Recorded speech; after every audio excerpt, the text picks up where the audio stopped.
The boy didn't know he was holding a death sentence. He stood in the rain outside Clanton's diner at the edge of Black Ridge, 11 years old, soaked through his jacket, holding a leather tube he'd pulled from a roadside ditch like it was nothing more than trash worth saving. He held it out to the scarred man on the motorcycle with both hands, the way children offer things when they don't yet understand the weight of what they're carrying. The scarred man unrolled the map, and something behind his eyes went out like a match dropped in cold water. 36 years. That map had been missing for 36 years, and the last men who touched it never came home. If you found this story, don't look away. Subscribe to this channel and follow every part to the end, because what gets buried in Black Ridge doesn't stay buried. Hit like if this already has your chest tight, and drop your city or country in the comments. I want to see how far this road reaches before it's done. The rain started before dawn, and by 7 in the morning, it had turned Black Ridge into something that looked like a town trying to disappear. It wasn't hard. Black Ridge had been working on disappearing for 20 years, ever since the Harlan coal operation pulled out and took 400 jobs and most of the tax base with it. What remained were the stubborn ones, the ones who couldn't leave or wouldn't, living in houses that needed roofs and driving trucks that needed tires, and eating at places like Clanton's Diner, because Clanton's was the only thing left on Route 9 that still had its lights on before 8 in the morning. The diner smelled like burnt coffee and fry grease, and something underneath both of those things that might have been mildew, or might have been the particular smell of a building that had been holding itself together through sheer obstinacy for 4 decades. The booths were red vinyl, cracked and repaired with electrical tape in places. The counter stools wobbled. The coffee was terrible and cost $1.50, and Darlene, who'd been working the counter since 1987, poured it without asking, because if you were sitting at her counter at 7 in the morning in Black Ridge in October, you needed coffee, and that was the end of the conversation. Gage Mercer sat at the far end of the counter, away from the door, back to the wall. Old habit, the kind of habit that gets sewn into your nervous system over years until you stop noticing. You do it, you just do it. The same way you check mirrors before you change lanes, and you scan a room when you enter it, and you sit where you can see everything and nothing can come up behind you. I was 61 years old, though he looked older in certain lights and younger when he was angry, which happened less often now than it used to.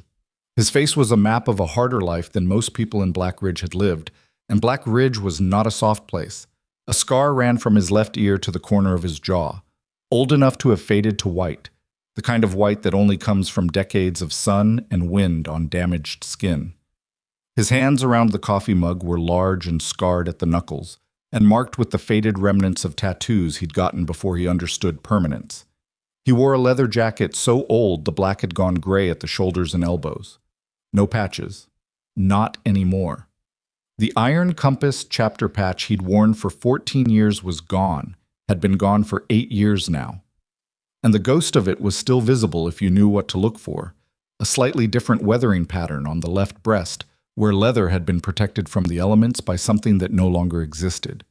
He was passing through. That was what he told himself, the same thing he'd been telling himself for 3 years since he'd sold his property in Tulsa and started moving, county to county, state to state, living out of saddlebags and cheap motels, doing mechanic work when he needed money, and moving on when the itch got too bad to ignore. He wasn't running from anything specific. He was just a man who had discovered that stillness felt like suffocation, and movement was the only thing that made his lungs work right.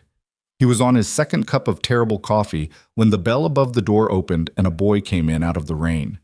11, maybe 12. Small for his age, the way boys sometimes are when they've spent their childhood eating whatever was available rather than whatever was good for them. He wore a canvas jacket 2 sizes too big, the kind donated to the thrift store by someone who'd outgrown it and marked down to $3 by someone who understood their clientele. His jeans were dark with rain from the knee down. His sneakers squelched with every step. He carried a backpack over one shoulder and something else in his other hand. A tube of some kind, dark leather, maybe 14 inches long, capped at both ends. The kind of tube that might have once held architectural drawings or important papers. He went to the counter and stood there until Darlene looked up from the coffee maker. "You want something, honey?" "Hot chocolate if you have it." He dug in his jacket pocket and came up with $3 and some change, which he laid carefully on the counter like it was a significant sum, which for him it probably was. "And can I dry off in here for a bit? I won't be long." Darlene looked at him the way women who've raised children look at children who are clearly on their own when they shouldn't be. Assessing. Measuring the distance between what was being said and what was actually happening. You from here? My grandmother's house is on Merritt Road. I was checking the Callaway property before school. I heard the storm knocked some shingles off, and I thought... He stopped. Reconsidered. I just went out early. It rained more than I thought. Callaway property's been empty 7 years, Darlene said. Yes, ma'am. She held his gaze for a moment, then turned and started making his hot chocolate without further comment. The boy settled onto a stool 3 down from Gage, set his backpack on the floor, and put the leather tube on the counter in front of him. Gage didn't mean to look at it. He looked at it. The tube was old, genuinely old, not antique store old, but decades old. The leather dried and cracked and darkened in uneven patches, the way leather gets when it's been exposed to moisture repeatedly over many years. The caps at each end were brass, gone green with oxidation. One of them had a small symbol scratched into the metal, a crude compass rose, and beneath it something that might have been a number or might have been damage from age. Gage looked away, drank his coffee, looked back. The compass rose. His hand had gone still around the mug without him deciding to stop moving. Something cold had started in the center of his chest, spreading outward the way cold does when it's not about temperature. He knew that symbol. He'd watched a man burn that symbol into the brass of a leather cap with a heated nail, sitting around a fire in the mountains outside of Ridgeton, Nevada, in the summer of 1987. The man's name had been Danny Croft, and he'd laughed while he did it because Danny laughed at almost everything, even things that weren't funny, because Danny had come back from Vietnam with a piece of himself missing, and laughter was how he compensated for the absence. Danny Croft had been one of 4 Iron Compass brothers who disappeared on a run through the Appalachian backroads in October of 1988. No bodies, no motorcycles, no explanation that anyone in law enforcement had ever bothered to construct because they were bikers, and bikers disappeared sometimes, and the men who made decisions about which disappearances mattered had made their decision about that one early. The leather tube sat on the counter of Clanton's Diner in Black Ridge, and Gage stared at it, and his heart was doing something irregular in his chest that he didn't like. Where'd you get that? His voice came out quieter than he intended, controlled, the kind of quiet that takes practice. The boy looked at him, measured the question against the man asking it, the way children do when they've learned that adult questions aren't always innocent. Ditch on Route 12, the boy said, about a mile past the old quarry road. It washed out in the rain, I think. It was just sitting there in the runoff. Did you open it? Looked at what was inside. The boy paused. Is it yours? Gage almost said yes. The word was right there, ready to close this down, because if the boy believed it was his, then he'd hand it over without ceremony, and Gage could take it somewhere private and find out what he was dealing with before he decided anything else. But the boy was watching him with dark, careful eyes that had clearly cataloged the fact that Gage had answered a question about ownership with another question about whether the tube had been opened. Children who'd grown up around instability developed sharp sensors for the difference between a straight answer and a deflection. No, Gage said. I'm just curious about old things. The boy nodded slowly.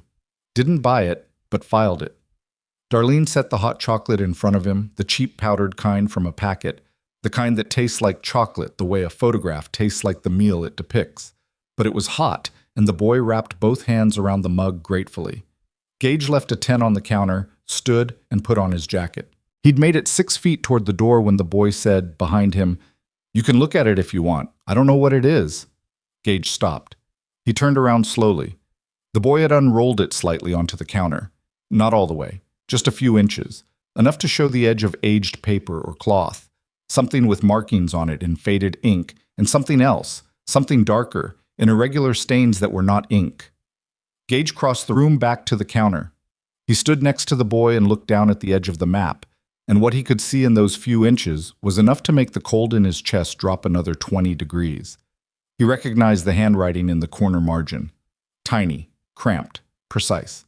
A man who'd grown up poor and taught himself to write from library books, and who wrote everything small because paper had been expensive and old habits calcified into permanent ones. Gage had seen that handwriting on rosters and lists and borrowed cash notes for 20 years. Mick Pruitt. the Iron Compass road captain. Missing since October 1988. Can I see the whole thing? Gage said. The boy unrolled it carefully on the counter, weighing the edges with the salt shaker and his hot chocolate mug. Gage looked at it for a long time without speaking. It was hand-drawn on what appeared to be oilcloth, practical, waterproof, the kind of surface that could survive decades in a leather tube in a ditch better than paper could. The drawing showed a topographical section of the Black Ridge Mountains in considerable detail, logging roads, elevation markers, mine shaft locations, what appeared to be a creek system and a series of points marked with the compass rose symbol at intervals. At the center of the map was a location marked differently from the others, circled 3 times in the same cramped handwriting, with 2 words beside it. Gage didn't read those words aloud. He reached out and touched the edge of one of the dark stains, and it was old and dry and had soaked into the fabric of the oilcloth over decades. The kind of stain that starts as something wet and terrible and ends as something permanent and silent. His jaw tightened.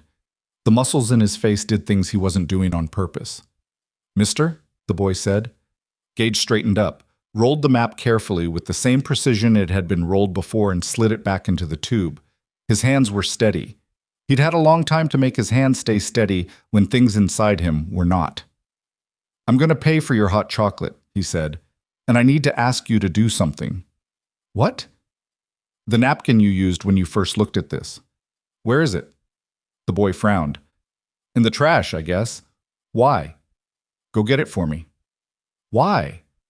"Because if anyone comes looking for this," Gage did not say, "and they will come looking for this, I don't want them to be able to connect it to you. Because the men who've been waiting for this map to surface for 36 years are not the kind of men who leave threads hanging, and a napkin with the fingerprints of the boy who found it is a thread." "Just trust me on this one," Gage said. The boy looked at him for a long 3 seconds. Then he got off his stool and went to the trash can by the condiment station and fished out the napkin, slightly damp with hot chocolate residue, and brought it back. Gage took it, went to the small gas burner by the coffee station while Darlene had stepped into the back, held the napkin over it until it caught, and dropped it in the metal waste bin by the register. It burned to nothing in 12 seconds. Darlene came back out of the kitchen. "Something burning?" "Spilled something on a napkin," Gage said. "Sorry about the bin." Darlene looked at the bin, looked at Gage, looked at the boy, who had learned to keep his face neutral in the presence of adults doing inexplicable things. She refilled Gage's coffee without comment. He sat back down at the counter, which was not what he'd intended to do, and for 20 minutes he drank coffee and the boy drank hot chocolate, and neither of them spoke much. The rain hit the windows in waves. A truck went past on Route 9 and its headlights swept through the diner in a long yellow arc, and for a moment everything inside was illuminated sharply, all the cracks and tape and water stains. And then the truck was gone, and it was just the dim overhead lights again. "You go to Black Ridge Elementary?" Gage said eventually. "Middle school, 6th grade. Your grandmother know you were out this early?" "She has dialysis on Tuesdays. She leaves at 6. A pause. "She thinks I go straight to school." "But you go to the Callaway property." The boy didn't answer for a moment. Then, "Old houses sometimes have things people left behind, furniture, tools, sometimes copper pipe, if they didn't strip it. The recycling place on Wheeler gives cash for metal." He said it without shame, with the matter-of-fact practicality of a child who had worked out a system for a real problem. "Grant's check doesn't always cover everything." Something in Gage's chest shifted in a way that had nothing to do with the map. "What's your name?" "Owen." "Owen what?" A beat. "Mercer." Gage set down his coffee mug. He turned his head slowly and looked at the boy. Really looked at him, the way he'd avoided doing before, because sometimes you could tell things from looking at people's faces, and there were things you weren't always ready to know. He saw it now. The jaw. The shape of the eyes, deep set, watchful. Something in the way the boy held himself, spine straight, weight balanced, the unconscious posture of someone who'd been taught by example rather than instruction to take up exactly as much space as needed and no more. "Mercer," Gage repeated. "Yes, sir." "You know a man named Ray Mercer?" Something moved across the boy's face, too fast to read. "That was my dad's name." Was. Past tense. Gage noted it, filed it. "Ray Mercer was my nephew," Gage said. Third time removed or something like that. I haven't seen him in—" He stopped. "A long time." Owen looked at him steadily. "He's dead. 2 years ago." Gage looked at the boy, at this child sitting in a cracked vinyl diner stool in a donated jacket, warming his hands on cheap hot chocolate, funding his grandmother's household with scrap metal while she went to dialysis, and felt something old and specific move through him like the first line of a song he'd tried to forget. The map lay in its tube on the counter between them. Gage picked it up and held it, feeling the weight of it, the particular cold of old brass and old leather, the weight of 3 decades of missing and silence. "Owen," he said. "Yeah? After school, I want you to come back here. Not home. Here. You tell your grandmother something came up, and you'll be late for dinner, and you come back here and you wait for me." The boy's face did its careful calculation again. "Why?" "Because I know what this map is, and I know who made it, and I need to think very carefully before I explain it to you, and I need you somewhere I can find you while I'm thinking. You could just tell me now." "I could, but I won't, because there are things on this map that have consequences I need to understand before I put them anywhere near you." Gage set down money on the counter, enough for both of them, plus enough to be remembered as generous by Darlene, because he wanted someone here to remember Owen was expected back. "Can you do that?" Owen looked at him for a long time. "Are you in trouble?" the boy asked. The question was so direct and so precise that it knocked something loose in Gage's chest. "Not yet," Gage said, "but I might be about to be." Owen thought about this with the focused seriousness that children bring to things adults have learned to soften with equivocation. "Okay," he said. "I'll come back." Gage nodded once. He picked up the leather tube and tucked it inside his jacket against his side. He buttoned the jacket over it. The brass cap was cold through his shirt, and he welcomed the cold because cold was something he could feel clearly, and right now he needed something clear. He went outside into the rain and walked to his motorcycle, a 1979 shovelhead that he'd rebuilt 3 times and would probably rebuild again, the way you keep rebuilding things you can't make yourself get rid of, and sat on it without starting it. He unrolled the map again inside his jacket, shielding it from the rain with his body, and found the 2 words he hadn't read aloud in front of the boy. The words Mick Pruitt had written in his cramped, careful hand beside the circled location at the center of the map. They lied. Gage sat in the rain outside Clanton's diner in Black Ridge and looked at those 2 words and felt 36 years fold up like a piece of paper. He thought about 4 men who'd ridden out on a Tuesday morning in October and never come back. He thought about the Iron Compass Brotherhood and the investigation that had gone nowhere, and the law enforcement officials who'd accepted nowhere as a satisfying destination without much apparent effort to go somewhere. He thought about the particular way certain investigations die, not from lack of evidence but from lack of interest, and the specific kinds of pressure that produce that particular lack of interest. He rolled the map back up, slid it into the tube. The brass cap, Danny Croft's compass, rose scratched into it with a heated nail 39 years ago, pressed cold against his palm. He reached into his jacket pocket and took out his phone. Looked at it for a moment. It was an old phone, a flip phone, the kind that made calls and sent texts and did nothing else, which was all Gage wanted from a phone. There were 11 contacts in it. He scrolled through them slowly, reading names he hadn't dialed in years. He stopped on one. Harlan Webb, former Iron Compass Sergeant at Arms. Retired to a small property outside Galena, Illinois, as far as Gage knew, though that information was 8 years old and a lot could change in 8 years. He stared at the name. Making this call meant something. It meant that what he was holding was real, was what he thought it was, and that the implications were real, and that the men who'd been waiting for this map to surface for 3.5 decades were real, and that somewhere out there they were already calculating their next move. Because the map had been in that ditch for unknown reasons, and before it was in that ditch, it had been somewhere, and whatever move had dislodged it from wherever it had been, that move had already happened, which meant someone already knew. He dialed. It rang 4 times, 5, and Gage was composing the words of a voicemail when the line clicked open. "Yeah." Harlan's voice, rougher than Gage remembered, older, but the voice of a man who answered unknown numbers at 7:30 in the morning because old habits didn't die, they just got quieter. "It's Gage." A silence on the line. "Gage Mercer," Gage said. I know who it is. Another silence.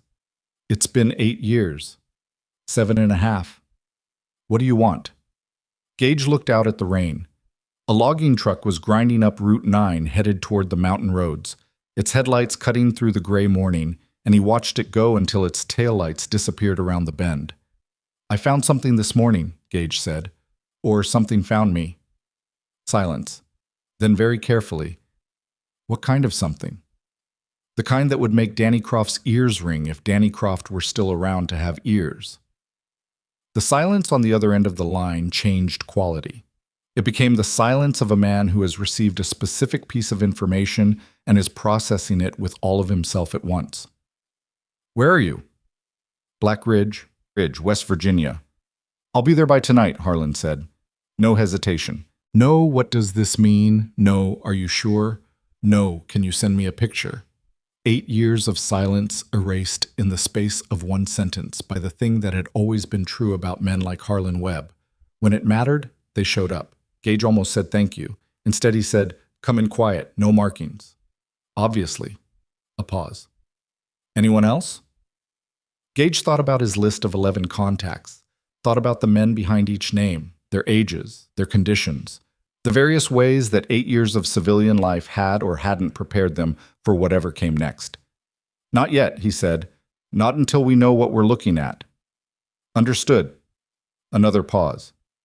Gage. Yeah. Be careful until I get there. Gage closed the phone. Sat in the rain. He thought about Owen Mercer, Ray's boy, apparently, which meant Gage's kin by the same thin thread that connected him to Ray. Sitting at that counter in his donated jacket, cataloging old houses for scrap copper to help his grandmother make rent. He thought about the map pressed against his ribs under his jacket. He thought about the 2 words at the center of it. They lied. And then, because Gage had learned through hard experience that thinking too long before moving was its own kind of danger, he started his motorcycle. The shovelhead caught on the second kick, its engine a low, specific rumble that he felt more in his chest than heard. The sound of something built to last a long time and lasting. He pulled out onto Route 9, headed north, toward the mountain roads, toward Black Ridge's dead center, toward whatever Mick Pruitt had known 36 years ago, and trusted enough to map and hidden well enough that it had survived 3.5 decades without being found. Behind him, in Clanton's diner, Darlene poured herself a coffee and watched the motorcycle disappear into the rain. In front of him, somewhere in the mountains above Black Ridge, the answer to a 36-year-old question waited in the dark. And somewhere between those 2 points, in a late-model black SUV already turning off the interstate toward Black Ridge, a SUV he had no way of knowing about yet, carrying men he hadn't seen yet, men who had been waiting with the specific professional patience of people paid very well to wait. Something was already moving toward the same answer from the other direction. The rain didn't stop, the mountains didn't move, and the boy who'd pulled a dead man's map out of a roadside ditch was sitting in 6th grade math class with no idea that the scarred man on the old motorcycle had just made a phone call that would change both their lives before the week was out. Harlan Webb arrived at 11:47 that night. Gage heard the motorcycle before he saw it, a 2003 Road King, stock exhaust, running quieter than most men would bother to run it, which told him Harlan had been thinking about the same things Gage had been thinking about since the phone call. You didn't muffle your approach unless you were expecting someone to be listening for you. The motel Gage had checked into was called the Ridgeline Inn, which was a generous name for 8 units arranged in an L shape off Route 9, the kind of place that rented by the week to construction workers and didn't ask questions about cash payment. Room 6, corner unit. Gage had left the light off inside and sat in the dark with the map unrolled on the bed in front of him, not because he needed to study it. He'd been studying it for 14 hours, but because having it visible felt important, the way keeping a wound uncovered sometimes felt more honest than bandaging it. Harlan knocked twice, paused, knocked once. Old signal. Gage opened the door. The man standing in the rain was 64 years old and built like something that had been compressed by decades of hard use into a denser, harder version of what it had once been. Harlan Webb had never been tall, 5'10" at his peak, but he carried his size the way certain men do, with a kind of gravitational authority that made him seem larger in a room than the room's dimensions should allow. His hair had gone fully white in the last 8 years. His beard, which he'd worn short when Gage knew him, was longer now, more deliberate. He wore a canvas riding jacket without markings over a thermal undershirt, and his eyes, when the light from the parking lot caught them, were the same color they'd always been, a flat, considered gray that gave away very little. He looked at Gage. Gage stepped back from the door. Harlan came in, shook the rain from his jacket, and stood at the end of the bed looking at the map. He stood there for a long time. "Oilcloth," he said finally. "Yeah." "Mick's handwriting." "Yeah." Harlan reached out and touched the edge of the dark stain the same way Gage had, index finger, no pressure, the gesture of a man confirming something he already knew. "How much of it is blood?" "Most of the staining on the upper left quadrant," Gage said. "The rest might be water damage. Hard to tell without a lab." Harlan was quiet for a moment. "Whose blood?" It wasn't a question, not really. "I don't know," Gage said. "Could be Mick's. Could be one of the others." Harlan straightened up. He turned around and looked at Gage with those flat gray eyes, and for a moment neither of them spoke, and the rain on the window was the only sound. "Where'd it come from?" Harlan said. "A boy found it, in a ditch off Route 12. Storm washed it up." "A boy?" 11 years old.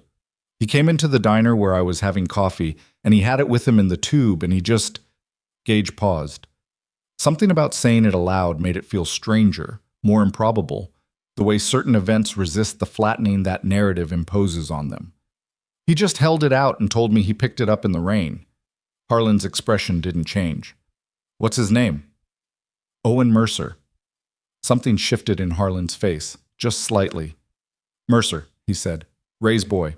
A silence that had a different quality than the one before. Denser. "Ray's been dead 2 years," Harlan said. "I know. The boy told me." "Ray Mercer." Harlan said the name the way men say names when they're trying to remember something specific about them, and the memory is attached to something complicated. "I hadn't thought about Ray in a long time." "Neither had I." Another silence. Harlan pulled the single chair away from the small desk in the corner and sat down in it, leaning forward with his elbows on his knees, hands loosely clasped, looking at the floor. The posture of a man sorting through a lot at once. "Gage," he said. "The tube was in a ditch." "Yeah." "Which means someone put it there, or someone dropped it, or someone was moving it and something went wrong with the moving." "Yes." "Which means someone else already has this map, had it, was handling it recently enough that it ended up on a road outside Black Ridge in the last week." "That's where I keep landing," Gage said. Harlan looked up. "Did you call anyone else?" "Not yet." "We need Dex." Gage was quiet. "I know what you're going to say," Harlan said. "Then I don't need to say it." "He's been clean for 4 years, Gage." "You've spoken to him." "I have." Gage crossed the room to the window and looked out at the parking lot, the rain moving through the lights in long, diagonal lines. His reflection in the glass was a dark shape without detail, which was about how he felt right now. Present, but undefined. A mass of something waiting to resolve into a form. Dexter Oaks had been the Iron Compass intelligence man, which was a euphemistic way of saying he was the one who knew things, who collected things, who had sources in places that legitimate people didn't have sources. He was also the one who'd unraveled most thoroughly in the years after the disappearances, who had spent a decade in a particular kind of darkness that left marks that didn't fully heal. Gage hadn't spoken to him in longer than he hadn't spoken to Harlan. "What state's he in?" Gage said. "Georgia. Little place outside Valdosta. He's got a house, a dog, and a workshop. He makes furniture." "Furniture." "He's good at it, apparently." Gage turned back from the window. "What does he know about what happened to them?" "To the 4. "Same as us, which is nothing, which is why it's been eating him alive for 30 years. Harlan's voice was flat, but not cold. The flatness of someone who has spent a long time learning to say hard things without flinching from them. "He needs this, Gage. He needs to know what's on that map as much as we do, maybe more." "This isn't a wound-healing exercise," Gage said. "If the wrong people know that map has surfaced, I know what it is." Harlan's voice didn't rise. It got quieter, which was worse. "I've known what it could be for 36 years. I've been living with the knowing every day. So has Dex, so have you, whether you admit it to yourself or not.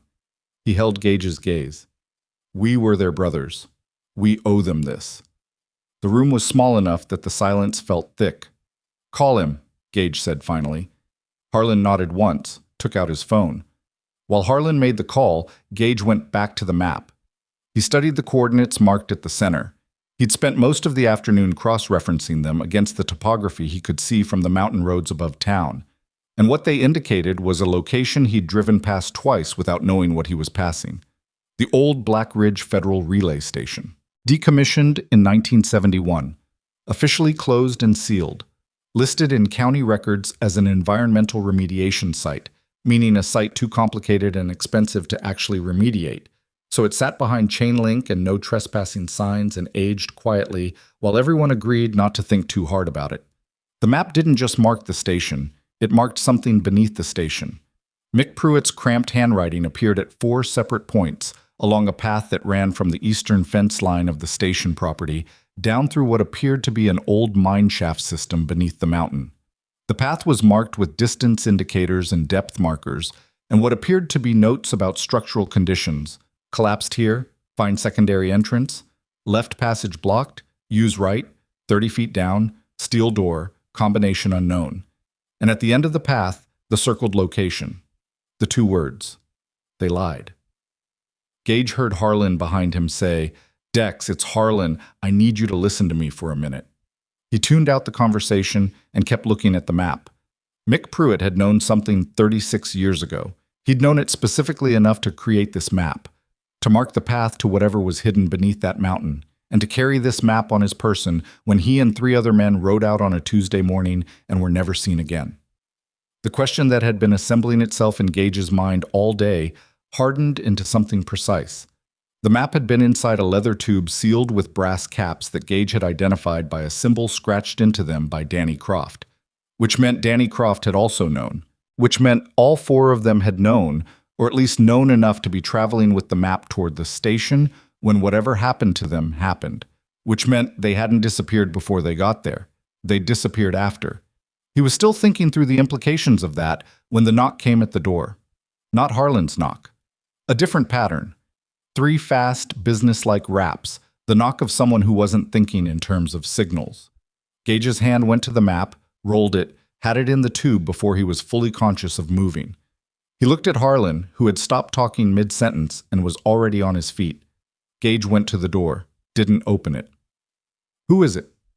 A pause. Then a voice he didn't recognize, male, middle-aged, professionally neutral. Mr. Mercer?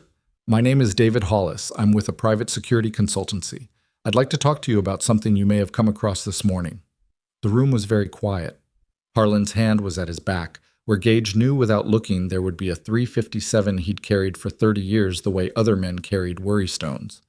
I don't know what you're talking about, Gage said. I think you do, the voice said. Calm, patient. The voice of someone who has had this conversation, or something like this conversation, many times before. I'd like to make this simple for both of us. We can talk out here, or we can talk through the door, or I can come back in the morning with more people. Your choice, but the conversation is going to happen. Gage looked at Harlan. Harlan looked back at him with those flat gray eyes and gave a very small nod. Gage opened the door. The man in the hallway was about 50, compact, wearing a quality rain jacket over what appeared to be casual clothes, the studied casual of men who want to look less professional than they are. He had the kind of face that was designed to not be remembered, regular features arranged in an order that was entirely average, the face of someone who had cultivated anonymity as a professional asset. He had no visible backup, but Gage's instincts were clear that there were people in the parking lot he hadn't been able to see from the window. "May I come in?" the man said. "No," Gage said. The man accepted this without visible reaction. "You spoke to a boy this morning at a diner on Route 9. The boy had something with him that belongs to my employer." "Your employer have a name?" "My employer's name isn't relevant to this conversation." "Then neither is mine," Gage said. A slight adjustment in the man's expression. Not displeasure exactly, a recalibration. "Mr. Mercer, I understand this may feel threatening. It isn't intended to. My employer is simply interested in recovering property that was misplaced. The boy is not our concern. You are not our concern. If the item is returned, this conversation ends and no one is inconvenienced further. What item? Gage said. The man's eyes moved past Gage to Harlan briefly and returned to Gage. A leather carrying tube, documents inside, old. My employer has been trying to locate them for some time. I haven't got anything like that. Mr. Mercer. I told you what I told you. The man was quiet for a moment. He reached into his jacket pocket, slowly, deliberately, demonstrating the absence of threat, and produced a business card which he held out. Gage took it. Plain white, no logo, a phone number, and the name David Hollis. Call that number before 9 tomorrow morning, the man said. If we haven't heard from you, we'll have to escalate our search. I'd prefer not to. It creates inconvenience for everyone involved. He paused. Including the boy. The last 3 words landed with the specific weight of things that are said casually to avoid being called threats, while functioning as exactly that. Gage looked at him. Good night, Mr. Mercer, David Hollis said, and walked back across the wet parking lot to a vehicle Gage couldn't identify in the rain, and the vehicle pulled out onto Route 9 and was gone. Gage closed the door. Harlan hadn't moved. How did they find you this fast? He said. Darlene, Gage said, or someone in the diner. Or they were already in Black Ridge and already watching, and all I did was confirm that the map had surfaced by sitting in one place long enough. They're monitoring the area. They've been monitoring it. Gage turned the business card over. Nothing on the back. He set it on the dresser. They knew the map was going to surface, or they expected it to surface eventually, in this area. They've been waiting. Harlan sat back down in the chair. His hand moved away from his back, and Gage heard the specific sound of a revolver being set down on the floor beside the chair leg, within easy reach, placed with the kind of quiet that comes from practice. Then they know about the station, Harlan said. They know something is under that mountain. They don't know exactly where, or they wouldn't need the map. Gage picked up the leather tube. Mick didn't just map the location. He mapped the approach. A specific path through the mine system. They've got the general location, but they don't have the path. And without the path, they're looking at a system of old mine shafts that could take months to search. And some of those shafts collapsed decades ago. Without this map, it's a dangerous maze. He set the tube down. They need this. Then give it to them. Gage looked at him. I'm not saying that seriously, Harlan said. I'm saying it's the option that keeps everyone alive in the short term. Mick died for what's in that tunnel, Gage said. The words came out quieter than he intended and harder. Danny died for it. Reese and Carr died for it. 4 men, our brothers. They went down into that mountain to get the evidence and someone was waiting for them and they never came back out. He paused, controlling something. Whatever is in that tunnel destroyed their lives and their families' lives, and it cost them 36 years of being called missing and forgotten, and it has been sitting down there in the dark since 1988, and I am not giving anyone the map until I know what I'm dealing with. Harlan was quiet for a long moment. Dex is driving up, he said finally. He'll be here by morning. Gage nodded. We need to move the boy, Harlan said. The words landed. Gage had been thinking about Owen Mercer since the man had said, including the boy, in that carefully calibrated way. And the fact that Harlan had arrived at the same place independently told him everything he needed to know about whether the threat was real. He goes to school in the morning, Gage said. I can't pull him out without his grandmother knowing. Then we tell the grandmother. She's sick. Dialysis, the boy said. Gage, if they know the boy found the map, they know who he is. They saw me take it from him. In the diner. That much they know. Gage picked up his jacket. I'll move him tonight. It's midnight. I know what time it is. His grandmother will be angry and confused, and she deserves to be, Gage said. And then she'll let me take him somewhere safe because I'm family, and I'll explain enough of it to get her there. He pulled the jacket on. You stay here. Don't answer the door. Harlan looked at him steadily. You don't know the grandmother. I know what family is. He tucked the leather tube inside his jacket. The brass cap pressed cold against his ribs. And right now, Owen Mercer is the only family I've got in this town. He went out into the rain. Merritt Road was 3 miles east of the motel, a narrow 2-lane that wound back into the lower hills past houses that had been built during the mining boom and maintained with varying degrees of success since. Number 14 was a small Cape Cod, white with blue shutters, a wheelchair ramp on the front porch that was newer than the house by 2 or 3 decades. The lights were off. It was 12:20 in the morning. Gage sat on his motorcycle in the road for a moment, engine off, rain on his helmet, looking at the house and thinking about what he was doing. He was about to knock on the door of a sick old woman in the middle of the night and tell her that her grandson was in danger because of something that had happened 36 years ago, something that Gage himself still only half understood. He climbed off the motorcycle and knocked. The light came on in an upstairs window after a minute, then the porch light. Then the door opened on a chain and a woman in her 70s looked out at him through the gap. Small, sharp-eyed, white-haired, wearing a housecoat, and holding herself with the specific dignity of someone who answered doors at midnight when they had to and refused to show that it cost them anything. "Mrs. Mercer?" "Who's asking?" "My name is Gage. I knew your son Ray a long time ago." He kept his voice level, non-threatening, aware that he was a large, scarred man in a leather jacket on her doorstep at midnight. "And I spoke to your grandson this morning, Owen." A shift in her eyes. Alert.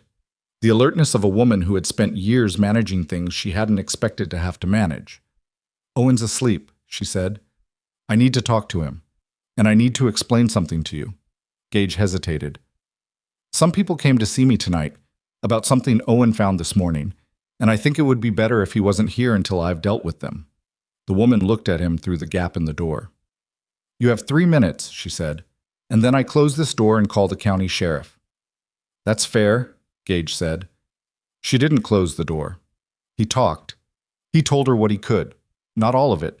Not the part about the bloodstains, not the part about 4 dead men and the tunnel under the mountain. But enough. The map. The men who'd come to the motel. The fact that Owen had been seen in the diner.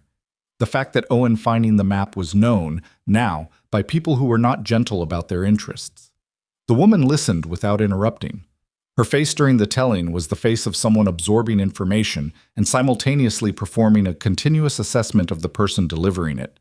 When Gage finished, she was quiet for a moment. "You're the one he talked about," she said. "From the diner." "Yes, ma'am." "He said a man burned a napkin." "Yes." She unlatched the chain. He sat at her kitchen table while she went upstairs. She came back down alone. "He's awake," she said. "He wants to know why." "I'll go up and tell him." "You'll tell me first." So he told her more. Not all of it, but more. And when he was done, she was quiet again for a longer time, and then she went to a cabinet above the refrigerator and took down a bottle of whiskey that was 2/3 full and poured 2 small glasses and put one in front of Gage without asking. "His father," she said. "Ray. Did you know him well?" "When he was young, not after." "He was a complicated boy." She sat down across from him with her glass and looked at it rather than at Gage. "He tried to stay connected to his father's people, and his father's people weren't safe for him to be connected to. He made bad choices because of it. And then the bad choices became the story and the why got lost in the middle." She paused. "I always thought the why mattered." "The why almost always matters," Gage said. She looked up at him, sharp, still, beneath the exhaustion. "Don't let him get hurt," she said. "That's why I'm here. Don't let him get pulled into something he can't come back from." "Mrs. Mercer." "He's 11 years old," she said. "He scavenges copper pipe from abandoned houses to keep this family from going under, and he doesn't complain about it, and he's never once asked me for anything I couldn't give him, and he's the only thing I've got left." Her voice stayed even. The steadiness of it was worse than breaking would have been. "So when you tell me don't worry, I'd like to believe you." "I'm not going to tell you. Don't worry," Gage said. "I'm going to tell you I'll do everything I'm capable of. That's the honest version." She held his gaze for a moment. "That's good enough," she said, and stood up to get Owen. He came downstairs in jeans and a t-shirt, backpack over his shoulder, already dressed and already packed, which told Gage he'd been listening from the top of the stairs and had made his own decisions. His face was composed in the way that faces are when the feelings inside are too large to show, and there's no percentage in showing them anyway. He stood in the kitchen doorway and looked at Gage. "Where are we going?" he said.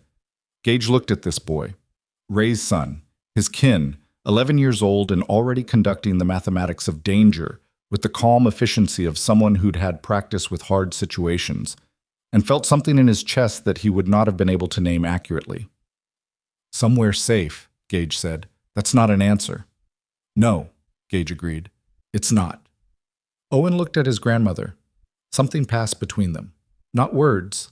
The silent fluency of two people who had been each other's entire household for long enough that full sentences were sometimes redundant.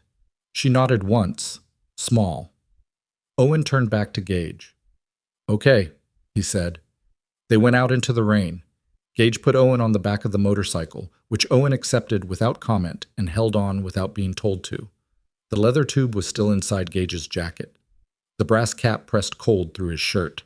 The rain was lighter now, not gone but thinning, and the mountain roads above Black Ridge were dark and empty as Gage headed back toward the motel.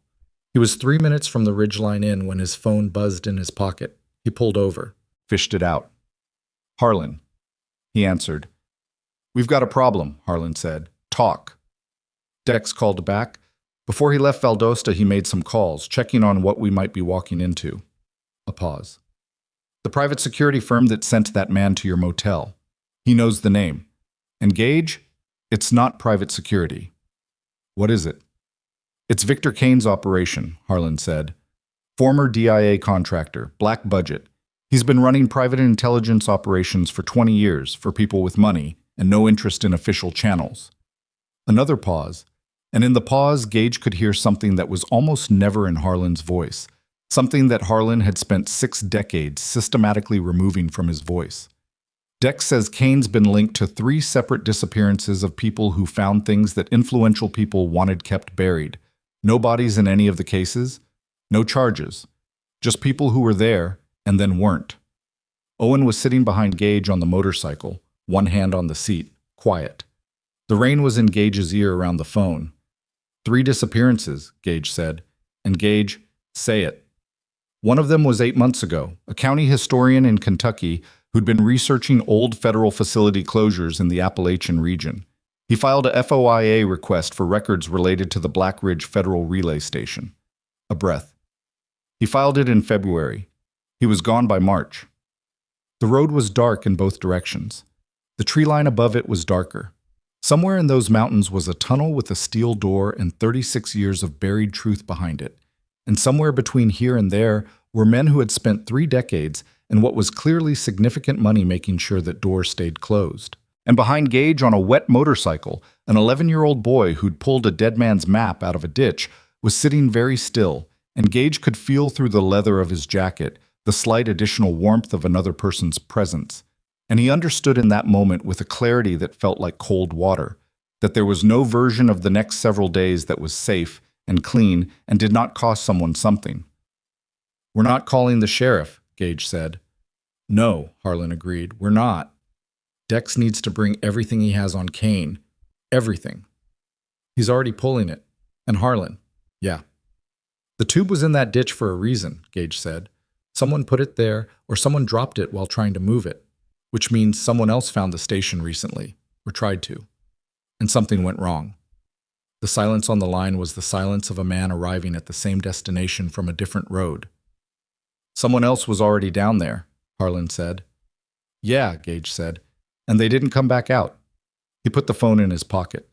Owen's voice came from behind him, quiet, steady, older than 11 had any right to sound. "How bad is it?" Gage sat on his idling motorcycle in the rain on a dark mountain road and looked at the lights of Black Ridge in the valley below and thought about Mick Pruitt's cramped handwriting and Danny Croft's compass rose and the particular silence of men who go missing and stay missing and how 36 years of that silence could accumulate into something that pressed on the chest like a physical weight. "Bad enough," he said. "Are you going to keep me safe?" The question was simple, direct. The kind of question that could only be asked honestly by someone who had not yet learned to soften the asking of it, who still believed that asking directly was not a weakness. Gage thought about what Mrs. Mercer had said at the kitchen table. Don't let him get hurt. He thought about the honest version he'd given her. "I'm going to do everything I'm capable of," he said. Owen was quiet for a moment. "That's not the same as yes," the boy said. "No," Gage said, "it's not." He started the motorcycle and pulled back onto the road, and the shovelhead's engine was the only sound in the valley, low and specific and alive, carrying them both toward whatever came next. Toward Harlan in the motel room with his revolver on the floor, and Dexter Oaks driving north through the Georgia night with 30 years of accumulated grief and information in his truck, toward a tunnel under a mountain with a steel door and a dead man's evidence behind it, toward a man named Victor Kane, whose organization had made people disappear 3 times before without consequence and was clearly willing to make it 4. And in Gage's jacket, pressed against his ribs, the leather tube with the blood-stained map inside it, was the only thing standing between all of that history and the darkness where powerful men preferred it to remain. Behind him, Owen held on. Neither of them spoke again until the lights of the motel appeared through the rain. Dexter Oaks arrived at 4:17 in the morning. Gage heard the truck before he saw it.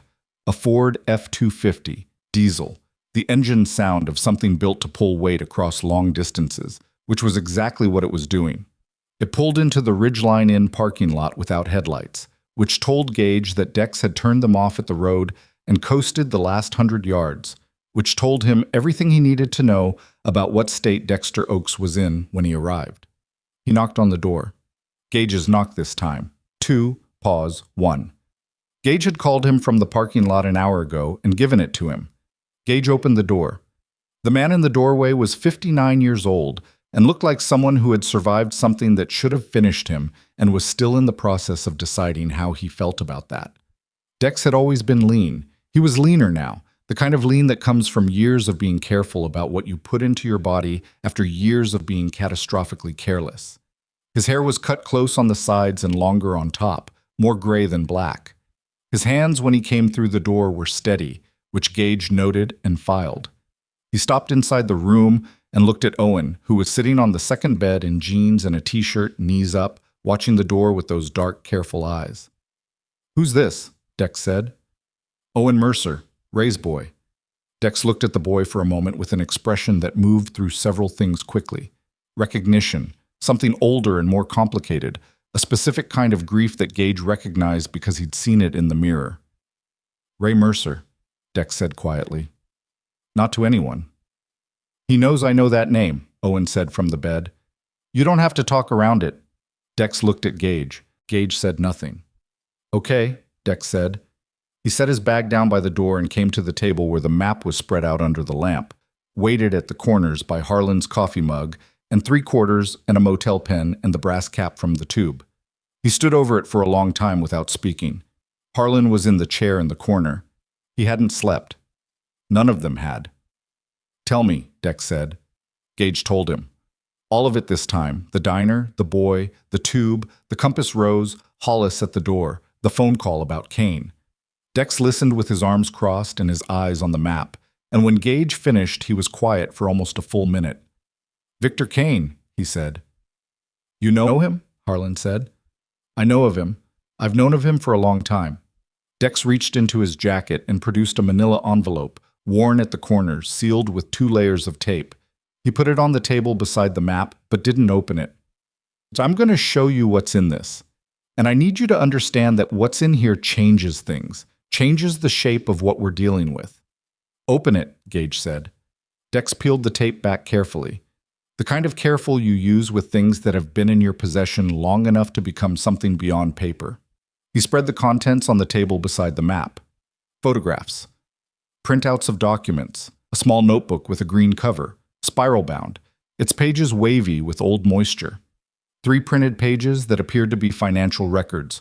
Columns of numbers in a font from an era before laser printers. "I've been collecting this for 20 years, Dex said. On and off. Mostly off, in the bad years. But I kept coming back to it." He smoothed one of the photographs flat against the table. "After the 4 went missing, I started looking at what they might have found.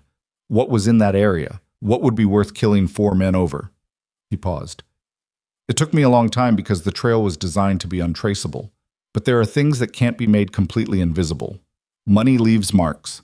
Property changes hands. People who were in one place end up in another. If you look at enough of those marks over enough time, a shape starts to appear." He tapped the financial records. The Black Ridge Federal Relay Station was decommissioned in 1971. Officially, it was a Cold War communication relay. Surplus federal property. It should have been disposed of through standard channels. He tapped a property document. Instead, it was transferred in 1973 to a private holding company, Shell 7 Holdings LLC, registered in Delaware. A shell within a shell within a shell. I traced 3 layers in before the trail went cold, but the 4th layer, I'm almost certain, leads to a man named Carver Stills. The name meant nothing to Gage. He looked at Harlan. Harlan's face said the same. Carver Stills, Dex continued, was a senior official in the Office of Strategic Services before it became the CIA. He transitioned into private industry in the late 50s, building a network of business relationships with political connections on both sides of the aisle. By 1970, his personal fortune was significant. By 1985, it was enormous. And by 1988, he paused. By 1988, Carver Stills was one of the most connected men in the Mid-Atlantic corridor. Politicians, judges, law enforcement at multiple levels.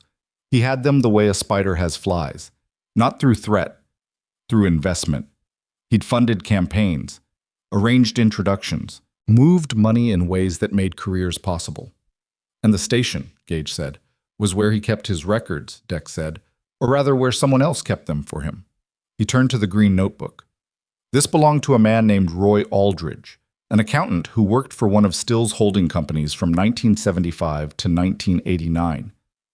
He was also a drinker, and a drinker in the particular kind of trouble that makes men do things they wouldn't otherwise do. In 1989, he went to a journalist.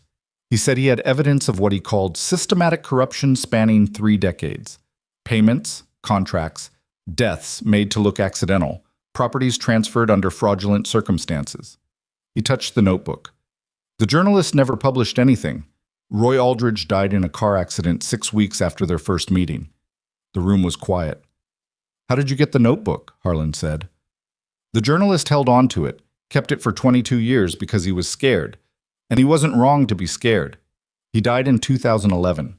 His daughter found it in his papers and didn't know what to do with it. She put it online, a post on a historical research forum, just a photograph of the cover and the first page. Dex paused. "I saw it 14 hours after she posted it, and I drove to her house in Maryland, and I gave her $400 for it because it was all I had on me, and she needed the money and I needed the book." Gage looked at the notebook, at the photograph beside it, a man in his 60s in what appeared to be a parking structure, not looking at the camera, speaking to someone whose face was partially obscured. Professional surveillance work. "Is that Stills?" Gage said. "No," Dex said. "That's Kane." He paused. Victor Kane worked for Stills from 1985 until Stills died in 2009. He was the man Stills sent when something needed handling that couldn't be handled officially. He's been maintaining Stills' network and Stills' interests since the old man died. The people who built their careers on Stills' money are still out there, still in positions of power, still with things to protect. He tapped the photograph. Kane protects them. That's his business. That's all his business has ever been. Owen's voice came from the bed, quiet and careful. "What's in the tunnel?" The 3 men looked at him. "The records Aldridge described," Dex said. "If they exist where I think they exist, not just financial records. Evidence of specific crimes, deaths, land theft, a particular series of property acquisitions in this county, and 3 others that happened after a series of mining accidents that killed 46 people in the late 70s. He paused. Accidents that may not have been accidents. The silence in the room was the specific silence of men absorbing something that recontextualizes what they thought they already understood. Harlan stood up slowly from the chair. He walked to the window and stood with his back to the room, looking at the parking lot. His shoulders were rigid in a way that Gage recognized. Harlan processing something that was putting significant pressure on his ability to stay controlled. "Mick knew," Harlan said without turning around. "He knew what was down there. He went to get it." "They all knew," Dex said. "I think they all knew. I think one of them, or someone connected to one of them, found Roy Aldridge's trail before Aldridge was killed. Got enough of the story to know the evidence existed and where it was." He paused. "And then they went down there to get it, and Kane's people were waiting." "How did Kane know they were coming?" Gage said. Dex picked up the green notebook, opened it to a page marked with a strip of torn paper. He held it out to Gage. Gage took it, read the page. The handwriting was different from Mick's, looser. The handwriting of a man who wrote quickly because his thoughts moved fast and he didn't trust slowness. Names, dates, amounts. And on the right margin of the page, a notation in smaller writing, almost a footnote, that had been circled by someone, Aldridge or someone after him, with a question mark beside it. The notation read, IC contact, BW, confirmed location, will provide access. IC, iron compass. BW. Gage looked up from the notebook. BW, he said. Dex nodded slowly. Once. The room was very quiet. Gage looked at Harlan's back, at the rigid set of his shoulders, at the way Harlan's hands were at his sides, very still, the stillness of conscious control rather than ease. Harlan, Gage said. Harlan turned around. His face was the face of a man who has been carrying something for a very long time and has just watched someone else pick up the same object and is waiting to see what they'll do with it. Not guilt, or not only guilt. Something more complicated, the face of a man who has lived with a knowledge that has reshaped him over decades into the particular person he's become, and is now watching that knowledge move toward the surface. Harlan Webb, Gage said. The words came out flat and precise and separate from each other. BW. Gage, tell me I'm wrong. Harlan's jaw was tight. The muscles at the corner of his face moved. His eyes didn't leave Gage's. There was something in them, a specific quality of pain that Gage had no name for, but recognized immediately, the way you recognize certain kinds of pain because you've seen them long enough. It isn't what you think, Harlan said. The room felt very small. Then tell me what it is, Gage said. His voice was still flat. The flatness was deliberate and was costing him something. Because what I think is that you told someone, Still's people, Kane's people, someone in that network, that our brothers were going to that tunnel in October 1988, and that someone used what you told them to make sure Mick and Danny and Reese and Carr didn't come back. I didn't know they were going to kill them, Harlan said. The sentence landed in the room like something physical. Owen made no sound on the bed. Dex didn't move. Gage looked at Harlan Webb, at the man he'd called first, the man who'd driven through the night, the man who'd been his brother for 20 years before the brotherhood dissolved and the silence set in, and felt something in his chest undergo a change that he knew was permanent. The way certain things change when they break, not catastrophically, not loudly, but with a small specific sound, a sound that once you've heard it, you understand has been building for a long time. Sit down, Gage said. Gage, sit down, Harlan. Harlan sat. His body did it the way old bodies do when the fight goes out of them. Not a collapse, but a careful lowering, a giving over of weight to something that will hold it. Gage sat on the edge of the bed. Dex remained standing. The lamp put hard light on the map between them, on Mick Pruitt's handwriting, on Danny Croft's compass rose scratched into the brass cap. Talk, Gage said. Harlan looked at the floor for a moment, then up. He'd made a decision somewhere in the last 30 seconds. Gage could see it in the set of his face, the particular resolution of a man who has decided that the time for carrying something alone is over, regardless of the cost of putting it down. I was in debt, Harlan said. 1987. Not gambling debt, not stupid debt, medical debt. My daughter. She was 5 years old and she had a heart condition and the surgery cost more money than I could have made in 10 years and the insurance wouldn't cover it. And I was watching her die by inches and I had nothing. He paused. A man came to see me. Said his employer knew about my situation and could make it go away. All of it. The debt, the bills, everything. In exchange for information. General information, that's how he put it. What the club was planning, where we were going, what we were doing. You fed them information, Gage said. For how long? 8 months. Harlan's voice was level. The level of someone who has rehearsed this, not for this conversation, but in private, alone, over years. And for 8 months it was exactly what he said, general information. They wanted to know if the club was looking into anything connected to the station. I didn't even know what the station was at that point. I just reported that Mick had been doing research, that Danny had connections to someone who'd been a county historian, that there was growing interest in the area. And then October 1988, Dex said. And then October 1988. Harlan's jaw moved. Mick told me they were going. Not all the details. He was careful, even with brothers, but enough. That they had a location, that they were going to retrieve evidence that could expose people connected to deaths in this county, and I passed it on. He paused, and the pause had weight. I was told they would be intercepted. I was told the evidence would be recovered before they reached it.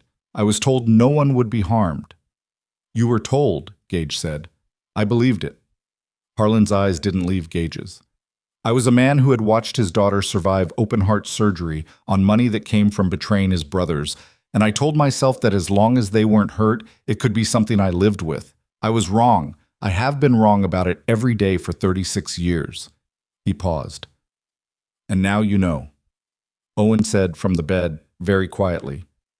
My dad knew. Every head in the room turned to him. The boy had his knees drawn up and his arms wrapped around them, and his face was doing something complicated, processing, correlating, doing the math of things he'd known separately that were now connecting into a new shape. My dad used to say things, Owen said. When he drank, he'd say something happened to good men because someone talked. He'd say the club had a wound that never healed. He looked at Harlan. He was connected enough to know, wasn't he? Not the details, but he knew there was someone inside. Harlan looked at the boy, and for a moment something crossed his face that was beyond what Gage had words for. Ray came to see me, Harlan said. In 2019, 3 years before he died. He'd been piecing things together for years. He paused. I didn't confirm anything. I told him to leave it alone. He left angry. Another pause. That was the last time I saw him. Owen's face was very still. The stillness of a child holding something too large for the container. He died of a stroke, Owen said, at 44. I know, Harlan said. He drank because he was angry, Owen said. He was angry because he couldn't prove what he knew. He carried it, and it ate him, and he drank, and it killed him. Each sentence came out separate, measured, with the specific cadence of someone making connections in real time and needing to say them aloud to make them real. And you knew the whole time. Harlan said nothing. Gage looked at the boy, at his jaw, tight, at his hands, white at the knuckles around his own knees, at his eyes, which were very bright and very controlled in the way eyes are, when the thing behind them is large enough to break through and is being held back by force of will alone. Owen, Gage said. I'm okay, the boy said. His voice was steady. It was the steadiest thing in the room. Gage looked at Harlan. You called me. This morning, when I called you, you drove up here. Why? Because I've been waiting for this for 36 years, Harlan said. Because when you said what you said about Danny's compass rose, I knew the map had surfaced and I knew what was going to happen next, and He stopped. His voice had developed something in it that was not quite a tremor, but was the thing just before a tremor, the vibration of a structure under load. Because I owe them. Because I owe Mick and Danny and Reese and Carr 36 years of a debt I cannot pay, and this is the last chance I'll ever have to put something right, and I am 64 years old, and I am not going to let it pass. He looked at Gage directly. I'm not asking for absolution. I'm asking for a chance to finish what they started. The lamp hummed. Rain against the window, lighter now, almost gone. Dex picked up the green notebook from the table, carefully, and put it back in the manila envelope. We can have this conversation for another 6 hours, Dex said, or we can deal with what's in front of us. He looked at each of them in turn, Harlan, Owen, Gage. Kane's people know the map surfaced. They know Gage has it. The man who came to this door last night was not their final move. He was their opening position. We've got... He checked his watch. Maybe 4 hours before they recalculate and come back with more people. And when they come back with more people, the boy becomes a direct leverage point instead of an implied one. Owen's eyes moved to Dex, alert. Not afraid, or afraid and functional, which was more useful. So we move, Gage said. We move, Dex confirmed. Gage looked at Harlan for a long moment. Harlan held his gaze without flinching. The look of a man standing in front of a judgment he has accepted as deserved. I need to know one thing, Gage said, before we move anywhere, before I make any decisions that involve you. Ask it. Did you know about the tunnel before tonight? Did you know what was in it? Harlan's answer took 3 seconds to come. 3 seconds was a long time in a room this quiet. I knew there was something, he said. I didn't know what. And after they died, he stopped. After they were killed, after I understood what I'd caused, I told myself I couldn't look. That looking was that it would be. He stopped again, started again. I told myself a lot of things for 36 years. Most of them were lies I needed to function. Gage stood up. He picked up the leather tube. He put it inside his jacket. The brass cap was cold. Then you're going to help us get to it, Gage said. And when we have what's in that tunnel, you're going to help us get it out. And then what happens after that is between you and whatever you can live with. He paused. That's the deal. That's not forgiveness, Harlan said. No, Gage said. It's not. Harlan nodded. Once. Slowly. The nod of a man who expected nothing better and is grateful for exactly this. They moved fast after that. Dex took Owen out to the truck and got him in the back seat with instructions to stay down, and then came back in and helped Gage gather the materials from the table.